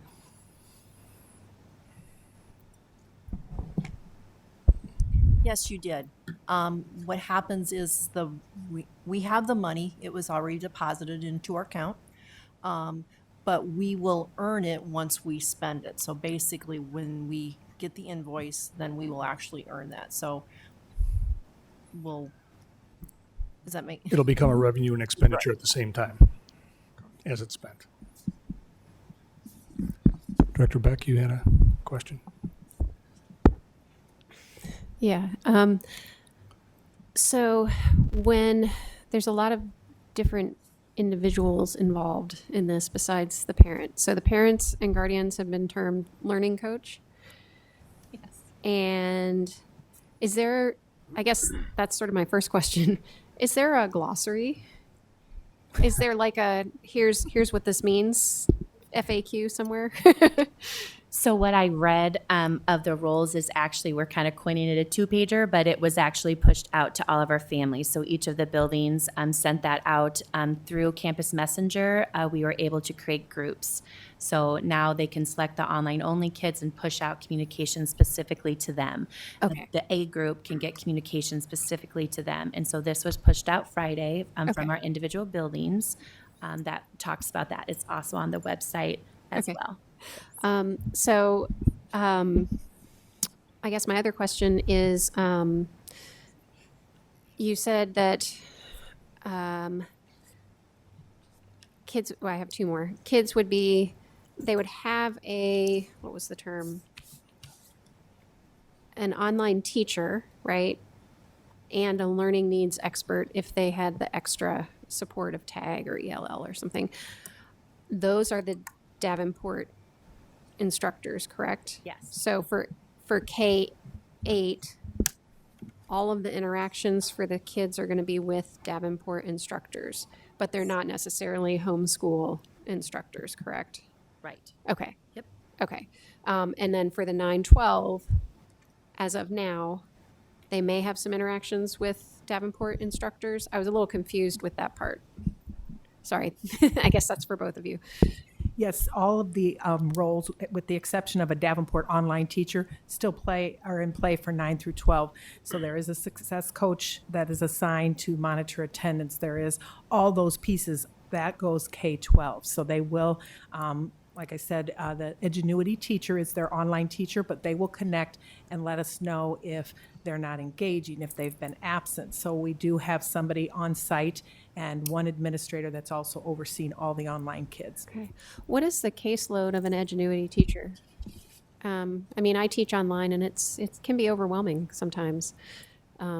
Granted, they don't have to set up the platform at the same time that they're administering it, so that's an advantage. But There's actually a building supports ratio. Okay. So like, for example, K6 is 1 to 30. 7-8 can be 150 to 180.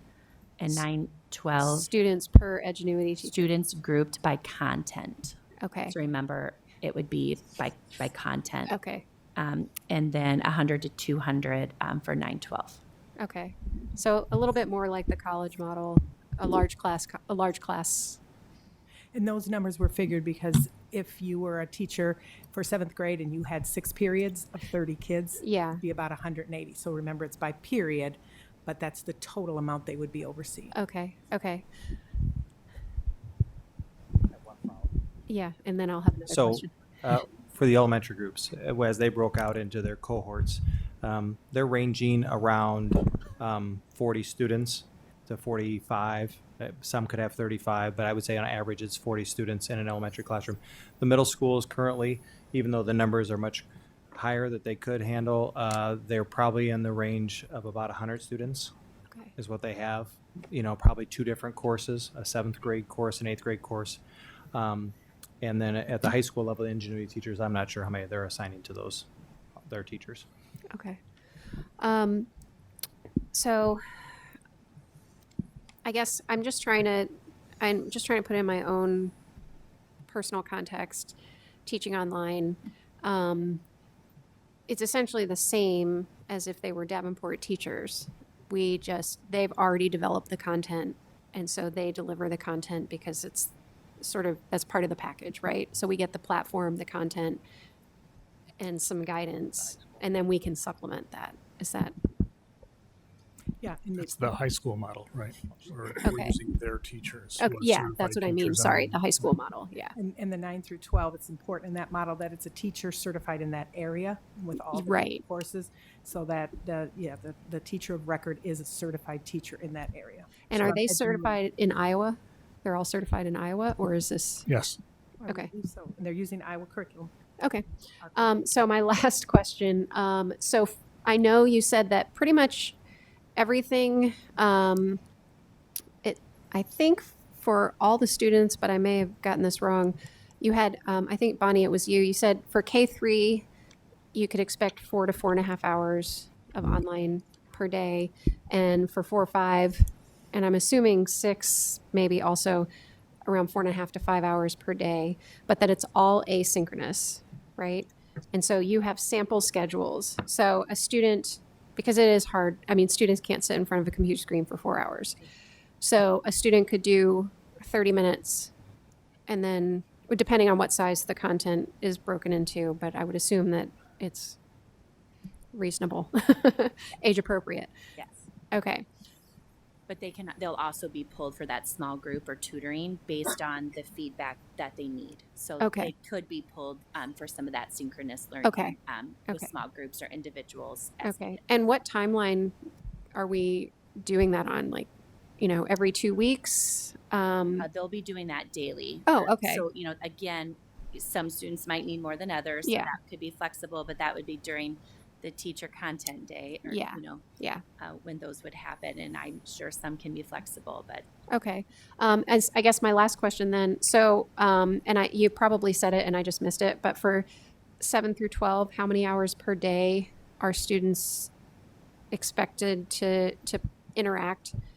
And then, is it all asynchronous, or do the Edgenuity teachers do some synchronous? so it's broken by K3, which is what you said, the Yeah. 4 to 4.5, and then it's 4-8.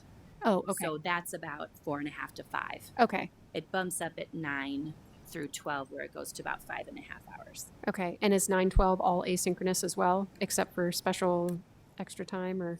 Yes. Yeah, Yes, that's correct. okay, great, thank you. These are good questions. Director Gosa, I can tell by the look in your eye. A couple questions, but they should be pretty quick.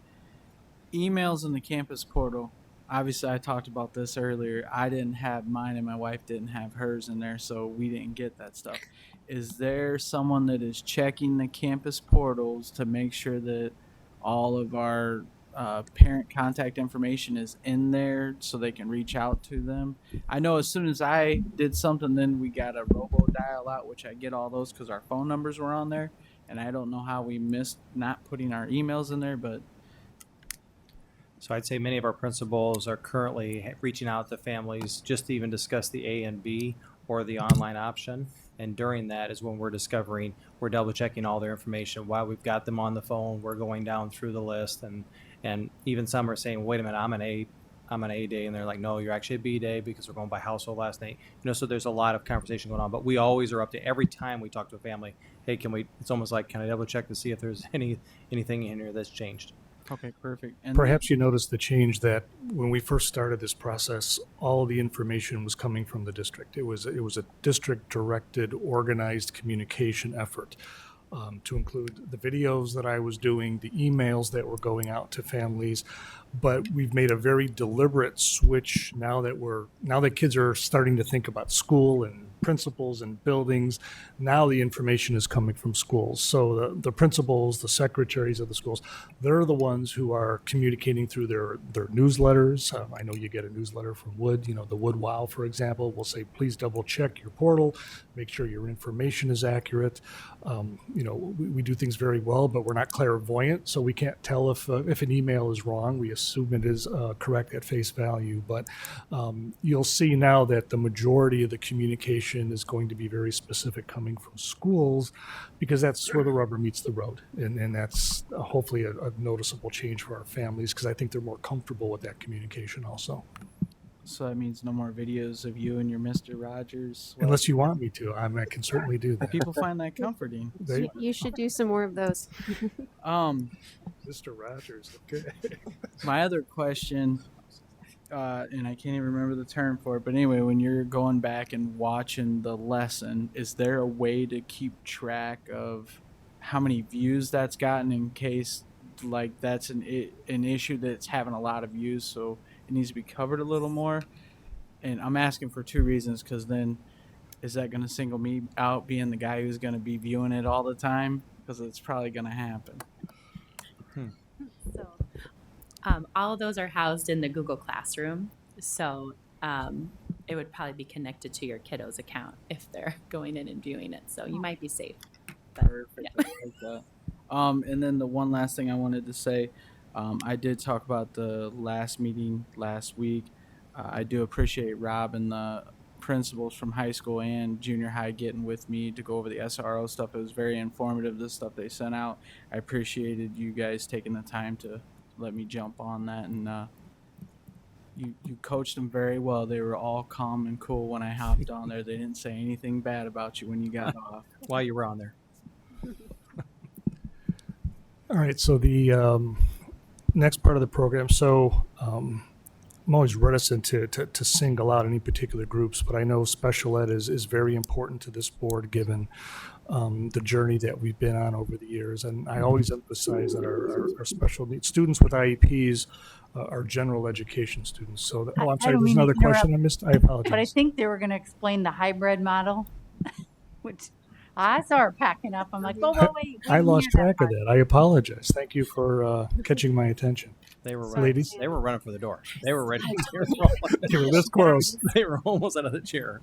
Okay, so we'll describe the hybrid model, not to confuse from the online. So our hybrid is what the majority of our students are using. That's our, so a day in the life, again, I want to frame it that way, that a kiddo would be a Monday, Tuesday, or Thursday, Friday, and then every other Wednesday is that A and B group. To talk about some of the things that we've done to help teachers with that are those shared lessons that we're creating on a rotation basis.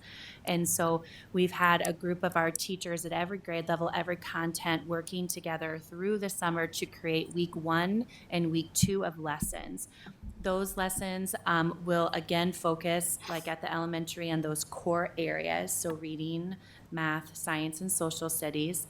There'll be a maximum of 30 minutes.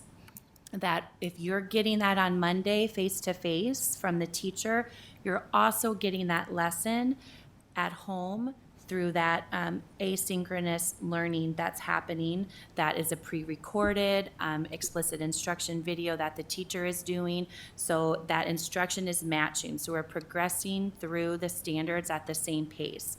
Now, so when you think about that, that's about 2 hours of instruction, right, that a hybrid student would be getting at home.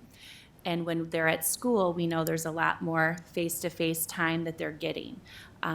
We account into that, obviously, lunch and specials and all those other things that go in, but a lot of time needed for that social emotional learning, for the health and safety, also to go deeper into what was taught while they were at hybrid. So to make sure that we're able to reteach, give more instruction, take deeper, and extend that learning. And that fits right along with all the accelerated learning that we're focused on this year due to COVID. So that's that shared lessons. Every teacher will be part of that rotation. It's around every 6 weeks they would jump on and be that group that's creating that shared lesson. They're partnered with at least 2 or 3 other buildings that are doing the shared lessons together. They will post those into a shared Google Classroom, and every Thursday they'll get a meet. So all the first grade teachers will be together. If I wrote the lessons that week, we're going to share what those lessons are. There's time for question and answer to vet those lessons, so then the teachers feel comfortable about what they're posting in their own classrooms for the next week. That really ensures the equity of lessons as well, which was a huge focus within our Return to Learn. I think an important point, Bonnie, and just to remind the board, is what we're asking of our teachers. They're teaching every single day. They just have an A group, let's say Monday and Tuesday, and then they have a B group Wednesday, Thursday, and Friday.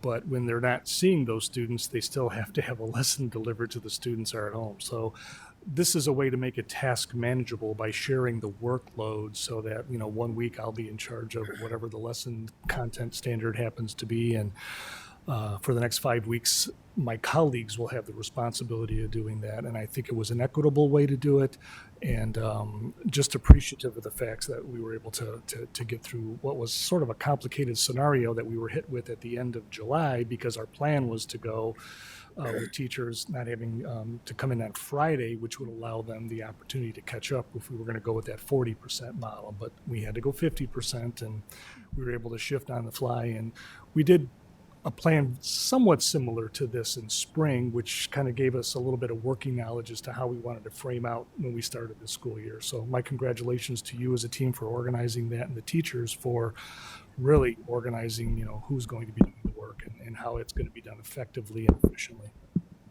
I would just add to, when students are placed in a group, an A group or a B group, or 100% online, that is put into campus, so parents see that and know what group. But we do have some students whose learning needs will put them in an A-B group. That means they attend 5 days. We have some students that will be in a C group, and they will attend Monday, Wednesday, Friday. So we actually have an A group, a B group, an A-B group, a C group, and 100% online. Is the C group, that's based on their specific needs? I understand the 5 days a week, because we had discussed that before. Similar type of thing, but tailored to whatever the student needs. We've tried to individualize it where the needs Okay. needed to be addressed. Okay. Thank you. Questions? Director Gosen? Do all of our students' parents use Campus Portal? Are we able to know that? Is there a way, or I wouldn't say that everyone has signed up for the portal. I mean, when they're asked for that, when the students, I would not say every single parent has signed up for Campus Portal. No.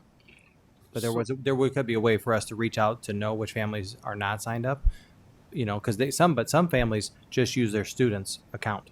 They log right into their student number, and that's how they check their grades because they can see everything there. And so I know of many students at the high school level that's what they were doing. Okay. I guess I never thought about logging in on my kids' stuff. I was just curious because a lot of emails and stuff go out through that, and if you don't have your information in there, you're not getting that. So I just wondered if there was a way for us to track that, to utilize that. I would think everybody has a phone nowadays, so I would think you'd be able to have that app and all that. Yeah, and as Bonnie was just saying, we're pushing it out in so many different formats, from the Facebook and the Twitter and everything else. So we're pushing in many ways for them to see the content coming out to them, and then always pushing them right back to the website where we're posting everything. Okay, thank you. Director Beck? I guess I would just follow that up with a little request from maybe TAG to just, put out, make sure you're signed up for Parent Portal and what was the other one I thought of a minute ago?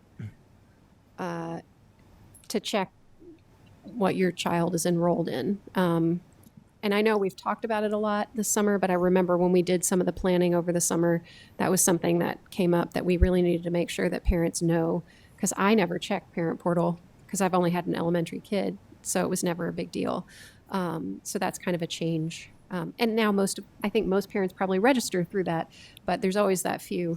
Again, same thing with checking that their email address is in there. So I think we have a lot of inquisitive families out there, but to your point, let's not have anyone fall through the cracks. Yeah.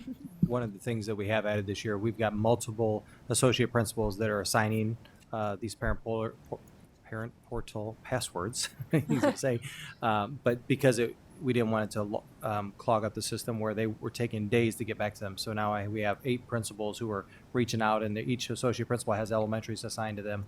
So when parents are needed to change there because they forgot what email they were using, that's really then they get a direct contact, and we're turning that around, I would say in less than a day.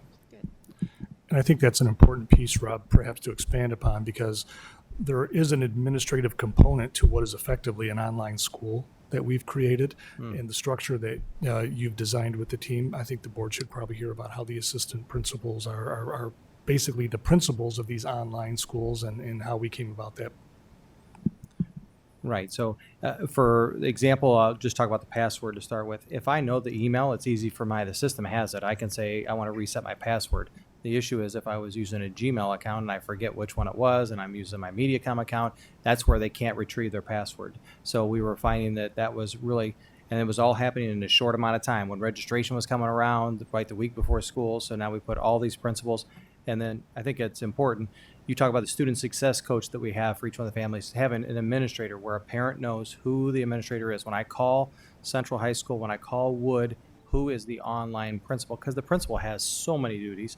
And so these associate principals are really taking on a big role when it comes to that, being that point person. Sorry, one other follow-up, and actually, maybe you were going to get to this.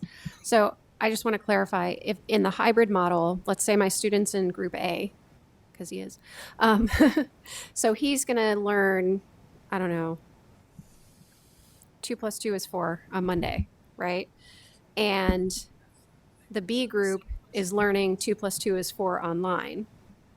And then on Thursday, when he's at home, he's going to learn 2 + 2 is 4 again?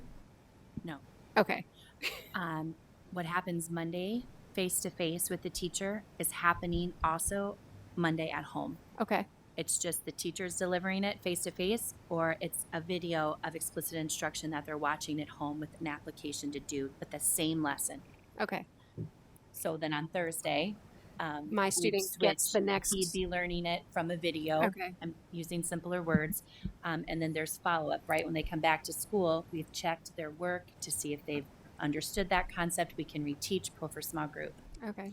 And we have to do it that way, otherwise we'd only get through 50%. Right, right. Well, that's what I was trying to figure out. But actually, I would just like to point out that this is an incredible research opportunity because we've got students randomly assigned to groups, essentially, who are learning a topic online versus face-to-face, and then they're taking the same assessments. So I'm not asking anybody to do any extra work, but we're going to know what group they belong to and what they learned in that and in what platform. And so I would suggest that maybe we file that away for future reference. I've already done a dissertation, so I'll encourage anyone else that would like to embark upon. Well, I can't do it, but it is a really interesting opportunity to learn what students learn best online and in person. Sure. Questions? I feel like I'm ignoring the left side. We're good. Okay. Dr. Schmitz, I'll turn to you so that you. Linda. Oh, I'm sorry, I missed that completely. Linda, please. Just to follow up, sibling groups will be kept in the same platform, correct?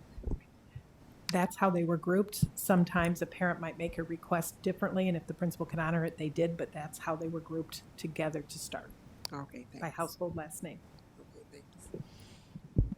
We did everything possible to accommodate family requests, however different they would happen to be. And I know our principals worked very hard in working with families to make things work, knowing that there were a myriad of situations out there. Director Gosa. See it in my eyes. So we'll have the hybrid model, the 100% online, and I know you said you're going to have an administrator kind of overseeing things. And this is a new process to everybody. Is there, I'm sure there are, but are there things in place? I know you said with the attendance part of it, that if something's not necessarily working out a certain way, is there, like, I don't know how to say it the right way. How often are we going to review this? That, like, if it starts not working out, is it a week, 2 weeks? And then we have stuff built in place to catch it? Those are those student success coach positions that will weekly check in with kids. Okay. And so, like, I could pull up their attendance, I'll be able to pull up grades, I'd be able to connect with them, reach out to them so that I'm getting feedback to make sure, we're good to go, things are happening. But yeah, that's why there's the teacher role. The success coach is doing a lot more of that check-in. I want to call it an advisor role, like you would have an advisor who would have checked in a normal regular school, you have advisor, it's kind of your contact, same kind of role but they're doing more than that. They're digging into a lot more to make sure there's not any barriers happen, or you're just choosing not to participate, and now they're getting people involved to make sure how are we getting to the next step with you. Okay. So for the teachers as well, you're going to have, this is new to them also, are there things in place like, and I'm not by any means saying anyone would struggle with anything, but like if they're trying to deliver something and it's not working out, is there a way to So I think help with that? So we've talked about the CTT process that they have, where the grade level teams will collaborate. They'll talk over and debrief a lesson. If someone finds that their kids are struggling, that's their initial support group. But all the other support that's available to them from the the innovators that are out there that are readily available for any question, as well as an administrator. So multiple layers of support for teachers to collaborate with each other and find answers to whatever issue may be confronted. And I would go ahead. I was going to say, as Dr. Kabilski said, innovators are assigned to every building, but we have dedicated 2 of our tech innovators, 2 very tech savvy innovators, to be the support for the 100% online and the online pieces. And those teachers will know and have their contact. They will help across the district with that. And I think, I don't know if this ties into what you're asking, but that's one of the reasons we revisited the semester commitment to more of a quarter, because as families are going through a quarter in that amount of time, I can say, you know what, this platform, this isn't just working for me. I need to switch into the hybrid, or I need to switch out of the hybrid. And so that's why we went to each quarter. And we know that's going to be a lot of work on the buildings and the teachers, but we felt like that was meeting the needs of our families when they're trying something for the first time. With the exception to that rule being if there is an outbreak of virus in the house or something to that effect, they can immediately flip to online. Yep. Because our goal is to coordinate the instruction with the curriculum and the pacing of that curriculum from the online platform students to the students that are in the hybrid program. So they can make that switch without missing a beat, theoretically. Okay, that pretty much, and I guess the one last thing. So when you're doing the online lesson, is it just the teacher in that, or sometimes an administrator pops in or another teacher and they kind of, I don't want to say critique there, but like if they're able to help them out or something, or say, you know, I'm not getting the engagement out of the students. Yeah, I mean, no different than your role will be as you're going into teacher classrooms. You're going to be doing the same thing. You're going to be visiting. Okay. You're on their Google Classroom, so I'm able to pop in to their Google Classrooms. I know we've talked about that a lot with the principals. We value the fact that our administrators are first and foremost instructional coaches. That will continue despite the new models that we have out there. I appreciate you guys being able to answer that question. I really didn't get it out the best way, but you got me what I needed.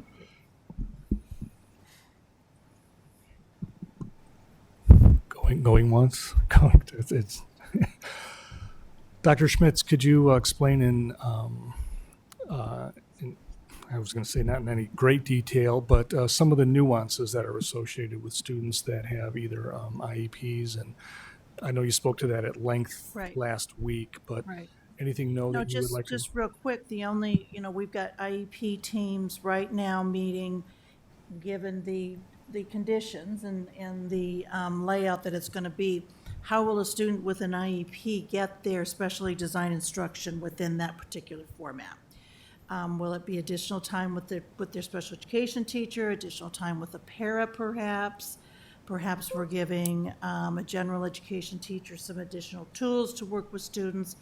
But they basically are looking at how a student will receive their special education services during this new format.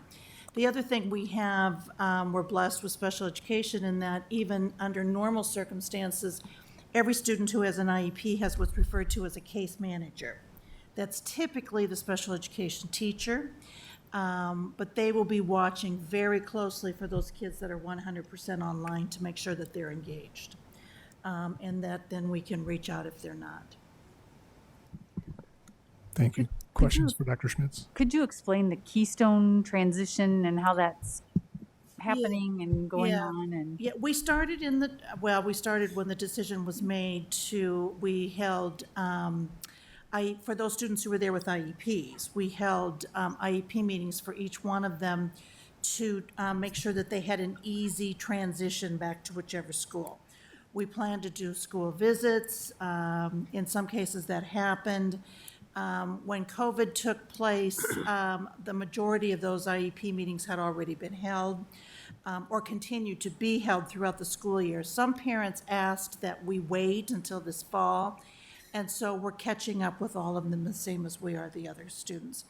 Some of those students may be those AB students that are attending 5 days a week because they are in a pretty restrictive setting with a smaller number of kids anyway. And so it's possible to do the social distancing and all of that with them. But they would be in the mix as far as looking at their individual programs and how that's going to work to meet their needs at this time. Sandy, could you just speak to the locations of these students, where they're going, how that determination was made? With the Keystone students? Yes. We looked at where the students are and where their homeschools were.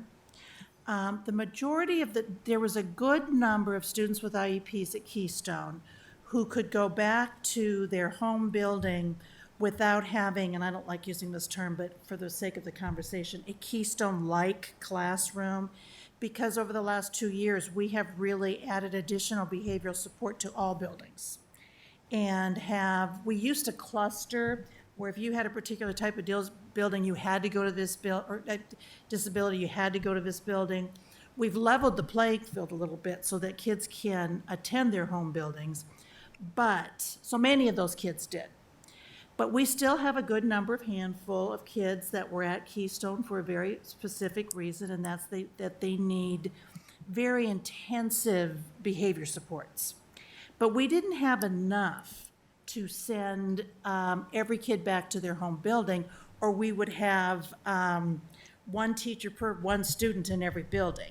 So we did end up going with, and I knew this was going to happen, 2 of the elementary schools and 2 of the, one intermediate school, and then all of the high schools will have their own program that will have services very similar to what Keystone offered in the past. Thank you.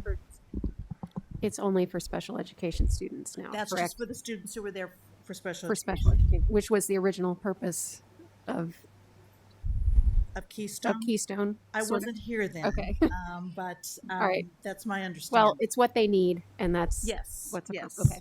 Right. And in some ways, you know, we are, I'm really happy with the way this has, the buildings have been fantastic about welcoming their kids back from Keystone. And so it's been, I was telling Dr. Kobilski at one time, we've got some really beautiful stories as far as, just one quick example, there was a student who was returning to Keystone, very fearful. People were fearful of him, but he loves basketball. So the basketball coach attended his IEP meeting and said, it's going to be okay. And so it's been quite heartwarming how this is all working out.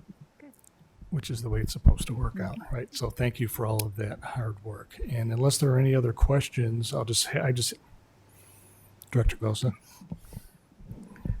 For the students with the IEPs, if they're doing the 100% online, and I think you did speak to that, but with what services we're going to provide, we won't have any citations with the state or anything like that. I mean, everything will be, I'm getting you on record here. And you notice I'm not going, no. We are taking every precaution because, you know, I'll just be honest, students who are 100% online, knowing some of their needs makes me a little nervous. And that's why we will have their case managers and be in constant contact with their parents. We will be going above and beyond, making sure that those kids are engaged and are getting what they need to get. The advantage is that anytime they're not, we can call the IEP team meeting together immediately. So I'm not anticipating any non-compliance with it. I think we just need to make sure that we're constantly adjusting as we have to if kids aren't engaging or if parents are finding it difficult to meet their needs at home. You know, I think some parents went into this very well intended, and we'll see, it may not work out the way they thought it would. So, but we'll adjust as we need to.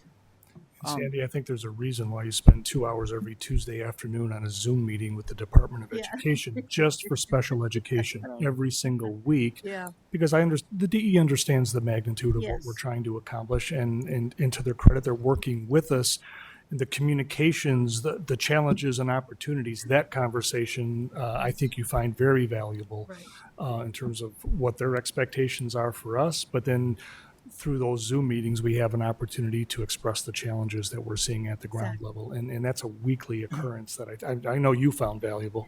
Well, and I think again, and what we're telling special education teachers is, and teams, general education, special ed, is, you know, you make your best call with the data that you have, and then we implement it. But if it's not working, then we need to switch it. We don't have to keep doing it if it's not working.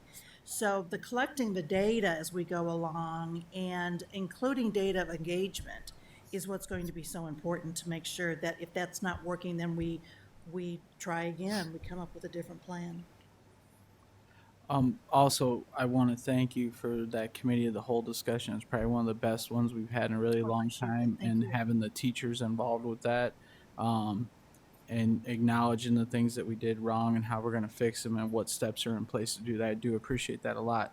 The one thing I thought about when I left that meeting, I forgot to ask, so I'll just ask it now. For the IEP meetings, are those still in person, or with everything going on, is there the option to do a Zoom or a Google Meets with the team to? Most of them have been virtual. Okay.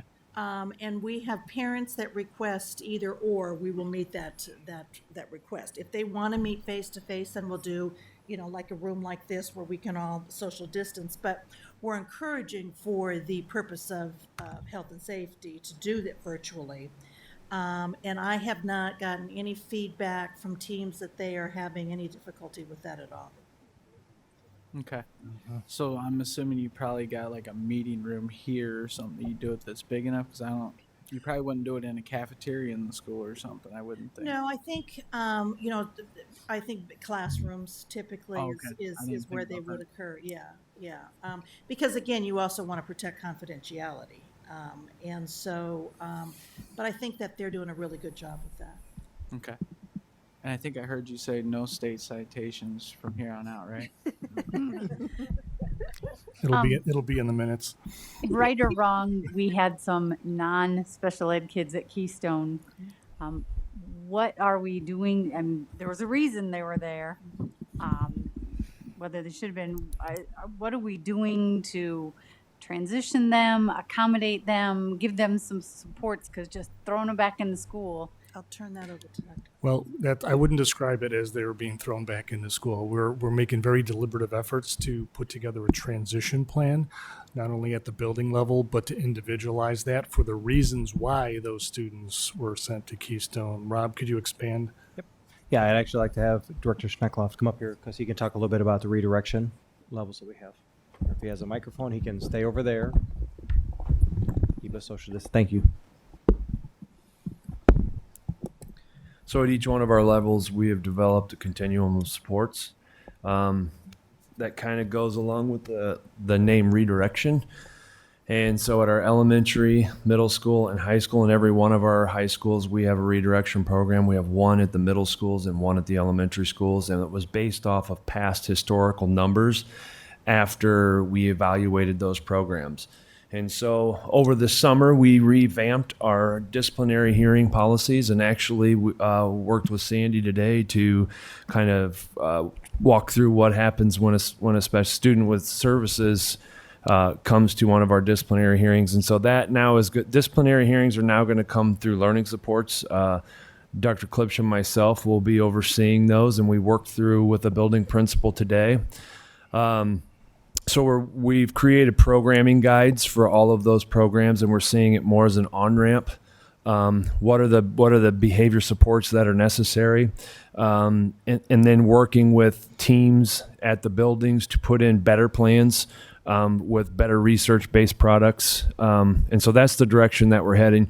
We reallocated some of those general funds that were at Keystone towards a more building-based program, and kind of revamped it more into a trauma-informed care, more of a restorative in nature, not punitive in nature, but at the same time, to your point, recognizing that there are some students that are that cause safety problems inside of our buildings, but it might need another level of care that are general education students.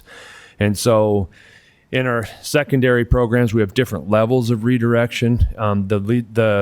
The Keystone-like program is a very restrictive program and can only be entered into by a disciplinary hearing, which is assigned by associate superintendents or myself. And so at the end of last year, we had a handful. At the time COVID hit, we had just a handful of general education students at Keystone at the time because we were transitioning students back into some of our pilot programs. And so all of our general education students, yes, all of our general education students have been transitioned back into their buildings and ready to start the year. And we can get in deeper with the redirection programs at a different meeting if you like. I'm really excited about more of an on-ramp, more restorative in nature, and more school-based programs. So, But I think a key feature of the overall programming, TJ, you would agree, is that there are levels that students can move up and down in terms of where we need to go in terms of adjusting their daily schedule, the time that they're in the building, who they can interact with.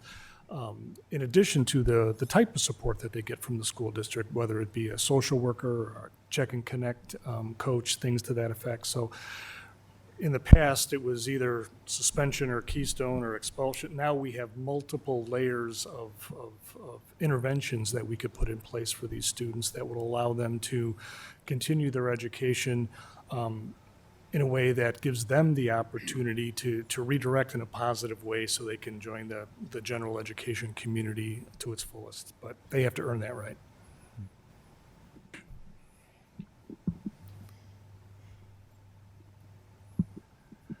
All right, I'm assuming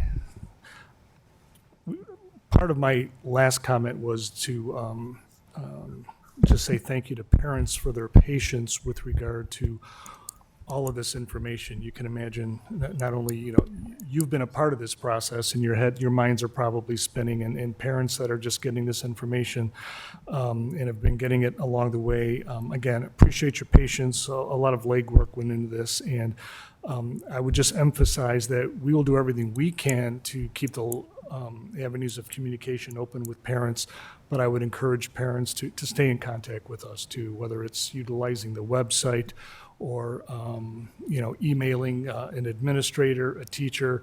Please stay in contact. Your partnership with us is going to be a big part of our success moving forward as the school year unfolds. So I did want to say thank you for that. I do want to say, Director Gosa, I just got a message from Mike Vondran at TAG that they have a post scheduled for tomorrow morning for all parents to remember to go into the portal and make sure they're all signed up and ready to go. So they're watching the meeting and they're on it right now.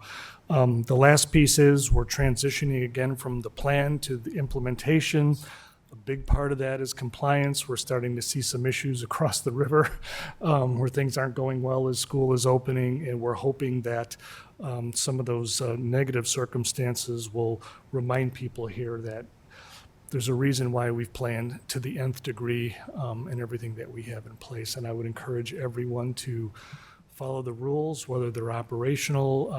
I would encourage parents to really embrace their efforts as a learning coach for their students. This is going to work if we all work together and continue to work together and pull on the rope in the same direction. So I'm highly confident of our success moving forward, and I just want to say thank you. And Mr. President, I promise I'll never have a superintendent's report this long ever again. Okay. I should hope so. I just want to say thank you to all of you I think for there was a coming pandemic tonight. or something crying out loud. Thank you, guys. Have a good night. Run while you can, people. And I just want you to know that in the interviews for school board candidate, there was somebody who said, seeing your videos was very calming and they really truly appreciated it. So even, once we get up and started, apparently this is something that your Mr. Rogers sweater or whatever it is, but people do really feel it's a calming, good thing. So Even if there's not a pandemic, it's nice to hear calming words from the superintendent. Thank you. You are the hemp seed of our community. Not going to touch that one. The chair will entertain a motion on approval of the revised school calendar. Mr. President, Director Beck, I move that the board approve the revised school calendars for the 2020-2021 school year. is there a second? Second. I will say that tie goes to Gosa. Any discussion? I would just like to thank Mr. Scott for taking on this responsibility. I had delegated this to him, and I think he came through, but had quite a bit of conversation with stakeholders. Thank you, Rob. yeah, I'd like to say thank you. I was the calendar person. I like the way this is set up and I like the days being front loaded and I think it's good. I did want to point out, because I believe it was Bonnie who mentioned that some of our teachers, our online teachers, are starting their training this week, but then we're flexing their hours next week when everybody else is here to make sure that we're not giving them extra contract days and things to that effect. So I just wanted to clarify that piece from Bonnie. But I'm appreciative of the online teachers willingness to get started this week, knowing that they have a heavy lift ahead of them. Any other discussion? We'll move to the vote. Director Beck? Yes. Director Gosa? Yes. Director Postian? Yes. Director Snyder? Yes. Director Kleingerome? Yes. Director Hayes? Yes. And my vote is yes. The motion passes. Chair will entertain a motion on the approval of the revised board calendar. Mr. President, Director Beck? I move that the board add one additional regular meeting to the school board calendar as presented, effective starting in September 2020. Is there a second? Second. Seconded by Director Hayes. Any discussion? Director Gosa?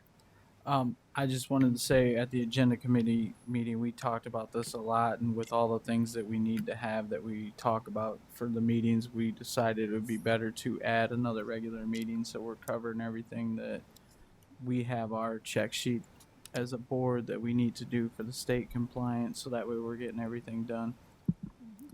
And not only is it topical, but it's also, the state board wants to make sure that there's an hour allotment. We're spending enough time having conversations and not just superficial, quick board meetings. And I leaned over to the board president and I said, I think we're well on our way to solving that problem tonight. Any other comments? Move to the vote. Director Beck? Yes. Director Hayes? Yes. Director Kleingerome? Yes. Director Snyder? Yes. Director Postian? Yes. Director Gosa? Yes. And my vote is yes. The motion carries.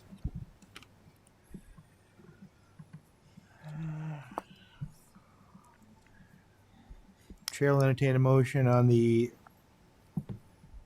Administrative Department of Education report. Mr. President, Director Hayes? I move the board approve the Department of Education report. Is there a second? Second. Seconded by Director Beck. Any discussion? If I could just offer for the benefit of the board, this is our first stab at the monthly report that is in the format required by the Department of Education.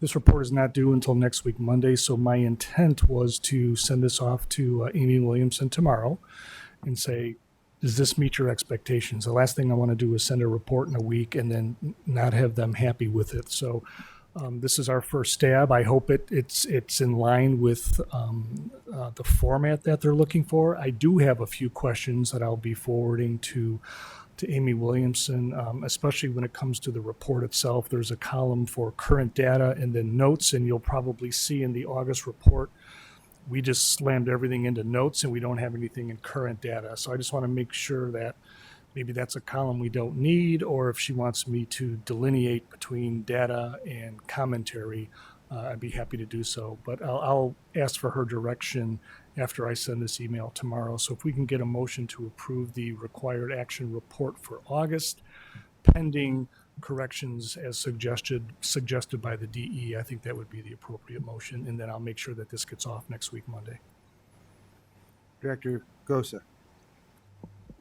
I know when myself, President Potts, and you were on that meeting with Ann Lebo and some of them, they wanted to have the responsible party, and I noticed that column is blank, so I didn't know if we have that stuff established yet, because I wouldn't want to send it to them without that, because they made that very clear that they want to have someone that's accountable for each one of those things. Well, it's actually, let's see here. It shouldn't be blank. You have one part of the report. There's another section of the report that, for some reason, it's not showing up here. I'll have to find out why. There's another section of the August report that shows responsible parties. So, for example, I did put that in another section that talked about, for example, board leadership. I had the board president, vice president, and superintendent responsible for that. Superintendent was, I put myself in for every single one of those, but then I also put it to be determined, knowing that we just restructured the district, knowing that we're onboarding brand new directors, literally as we speak. And before I start assigning names and responsibility to this, I want to make sure that as a team, we understand who's responsible for what. And that's going to take a little bit of time as we start to work the new plan that we've put in place. So I for would, now, it's going to say, include that in your letter because so she it made does. So clear that she didn't want you doing everything.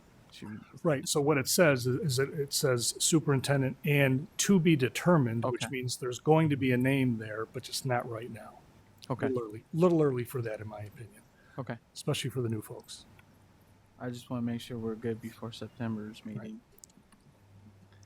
Further conversation. Director Beck. So, two questions. Number one, this is based on the form that Amy Williamson showed at the last meeting, correct? Right, and this is the static form. I will apologize. There's another form that actually has the August report that has our narrative in there. And I will make sure you get that first thing in the morning tomorrow, because there's a notes section that describes what we're doing right now. Okay. And it didn't get copied over into this document, so I'll make sure that you get that tomorrow morning. Well, I think the important thing is that this has, start dates, due dates, and deliverable action items, which is what we need. I might suggest along the lines, this is my second thing, with Director Gosa, that maybe there are a few of those responsible parties that you could fill in. For example, IEP, noncompliance. You could probably put Dr. Schmitz in there. She hasn't even been here 2 months yet. I know. Let's give her a running start at least. But I mean, I feel like if you put in at least some ideas, maybe I don't want us to send not enough information. I don't want them to think we haven't thought about who might be taking on these roles, these responsibilities, I guess I should say. I'll make it clear in my communication, because this isn't just Sandy's response. I mean, the AEA is involved. I'm involved. We're involved as a board of education. Right. So it's more complicated than just putting a name and a bullseye on someone's back to say, you've got to get this done. And I just want to, in deference to my colleagues, I want to make sure that we're fair. Okay. Well, I think, I know in some conversations with Tom Lane, he suggested sort of I don't want to say taskmaster, that's not the right word, but a point person kind of approach, so that maybe that person isn't ultimately responsible for everything, but they are the one through which everything funnels, so that it's not all right on your desk. So you have delegate a little bit, so. And I can assure you I do delegate, but it's just a matter of, at the end of the day, those of us sitting up here are ultimately responsible for this document and our progress as a school district. And we're going to rely on the expertise of all of these individuals. And it's not just one or two or three people. So I'll have that conversation with Amy and explain the difficulty I'm having in just anointing someone and giving them, and see what she says about that. As long as you talk about it, address it. And I'll address it with with the board, with the Department of Education, Board of Education, and let them know that, again, we've reorganized our entire system. You've seen a little bit of that this evening, and I think the positive effects of that, as well as onboarding, brand new directors, that's a lot of work, and I think we need to play fair. Sure. I think I already know where I'm going to go with this. Is there a way, I guess, that we could do another meeting with you, I, and Bruce and the state board, and you explain that stuff to them? Why you want to wait before you throw someone out there to assign those tasks? Because I don't want to see it to go. I felt so bad for Dr. Klipsch when he did that whole thing, and then they just creamed him. I mean, I couldn't imagine being in the room with him when that happened, because that was just terrible. But I don't want, I have no problem approving this, but then we approve it and then it goes to the state board, and then the state board's like, well, you knew we wanted these things and they're not in there. So I want to make sure they're on board. And I understand what you're saying. I'll copy you and Bruce on my email to Amy tomorrow, and I'll say, can we have a conversation about this responsible piece, and ask her if she has any availability knowing that there isn't an August DE meeting that we have to go to, and we have a September report that'll be due, and maybe we could make changes by then. Okay. I agree with you, because that mortified me how that meeting played out. And Yes. it affected my thought pattern as I was preparing this document. I'll just be honest with you. I want to make sure we're all on the same page, so when we go, then they can't say we didn't. I'll copy you both on my email to Amy tomorrow. Thank you. I would say that, let's remember that last meeting, they had been consulted, especially on the safety plan and the items that were put in it. And the consultants that were talking to us didn't object to it at all. And then when it was presented, one of the consultants that had helped us develop it objected to it. So there's a concern I would have on the sincerity and perhaps an attitude and the way they conduct themselves. They're not consistent. But I will own the fact that, You don't have to say a word, because you got to talk to these people. I don't. but what I would But it was- say it is was- they it were was- expecting it was- more of a plan as opposed to action steps, and that was a misinterpretation. That was, and I will own that was, somebody was performing for that audience, in my opinion.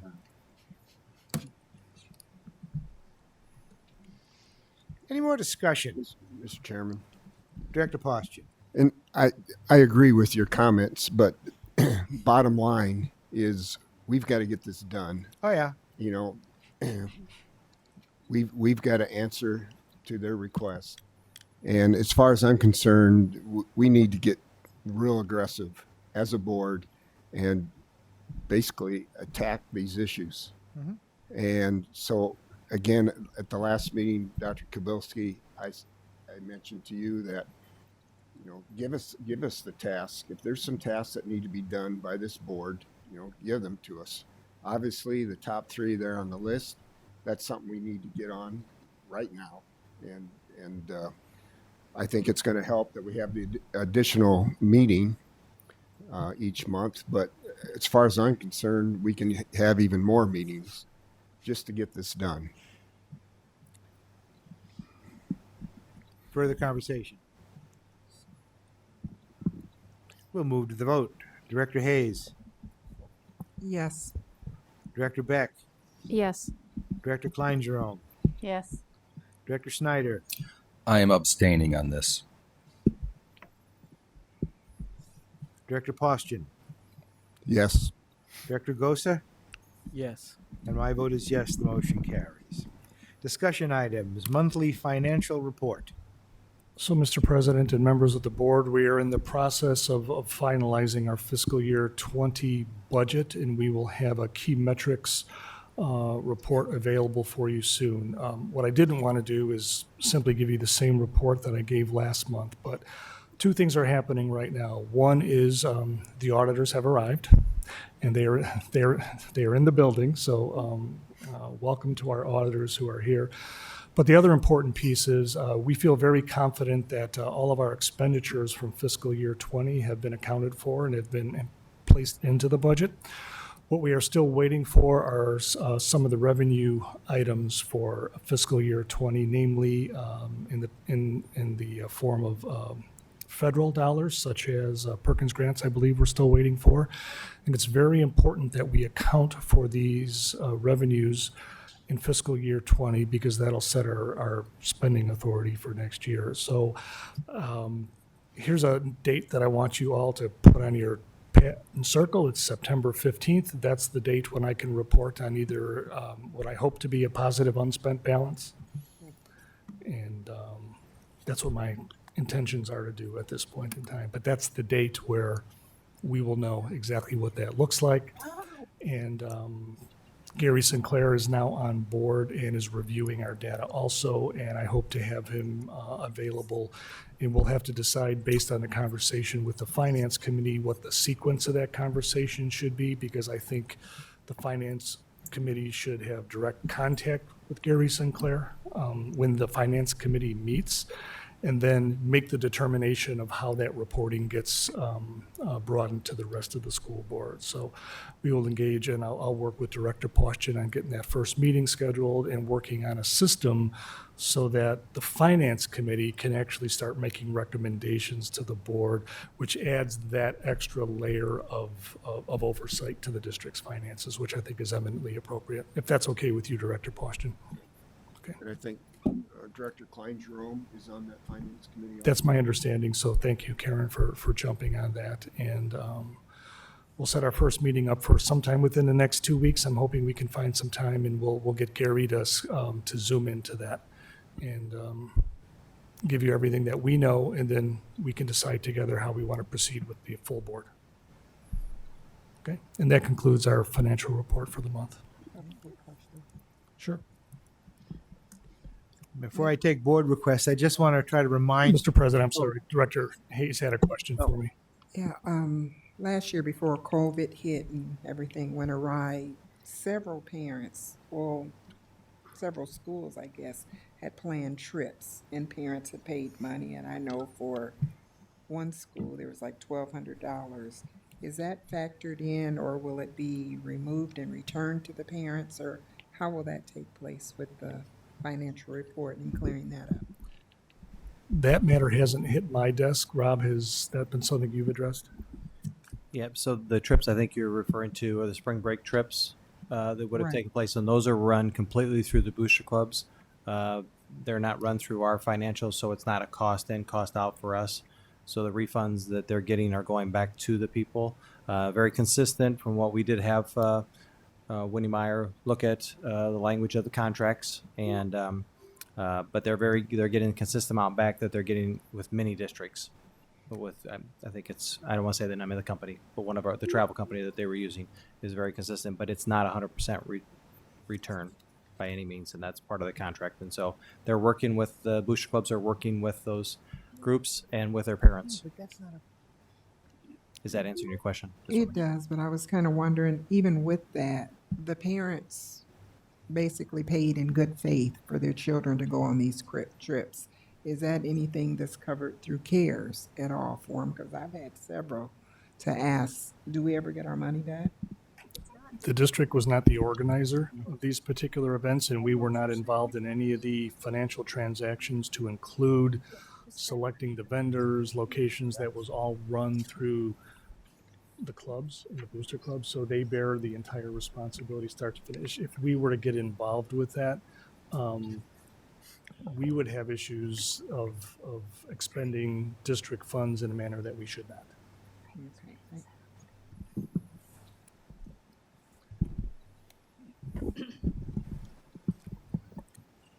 Are we using the same auditors that we have? Yes. Okay.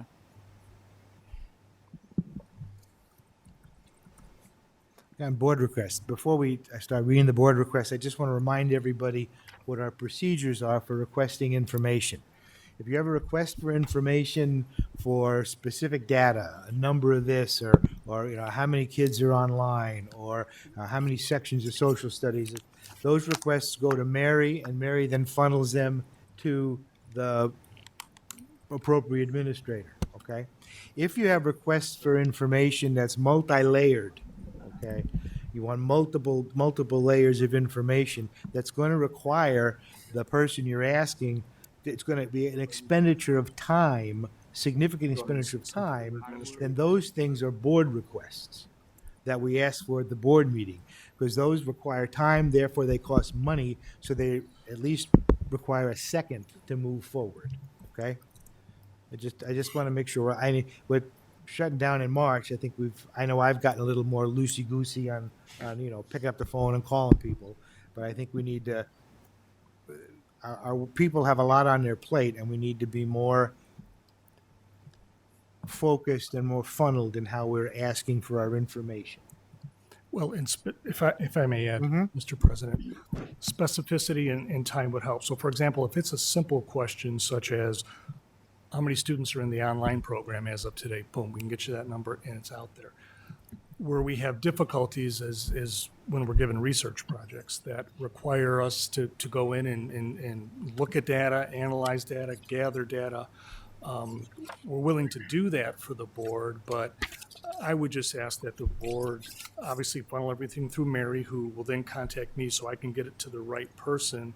I don't want, it wouldn't be appropriate for directors to, get a phone call or an email and all of a sudden drop everything. And so make sure that we use that process correctly, but also just be mindful of where we are in terms of the state of the organization right now, managing our budget, working through citations, trying to start a school year in the middle of a pandemic. And all of your requests are important and they're topics that we need to address, but I think it's important for the agenda committee really to start taking a look at those to say, here's where we need the district to spend their resources and energy on the work that they do behind the scenes, more so than just simply a couple requests, if that helps.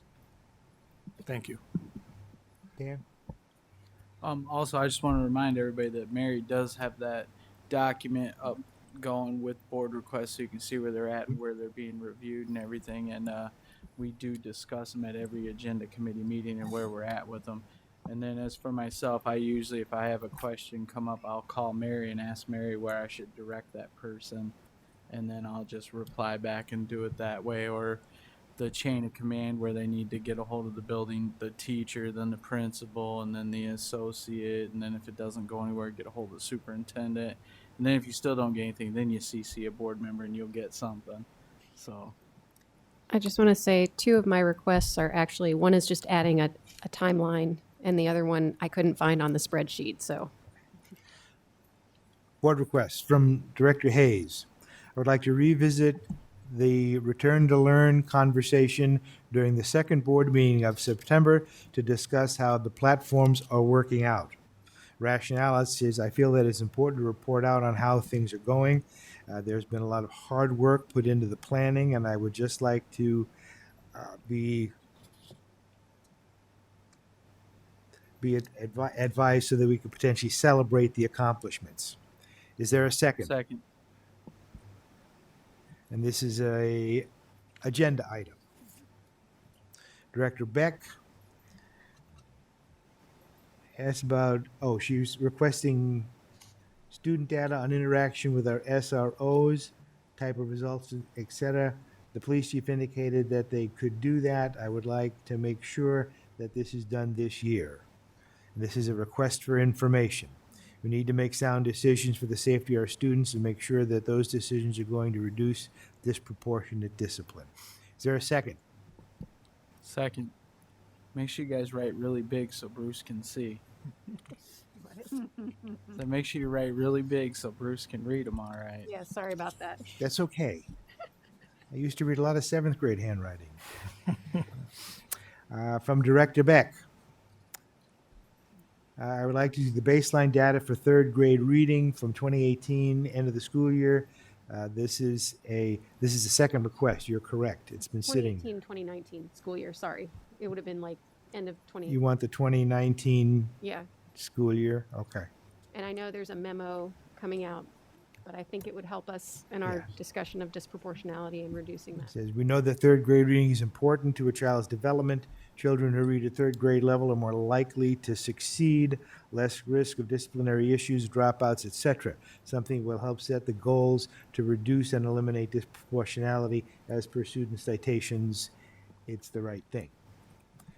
Second. Second.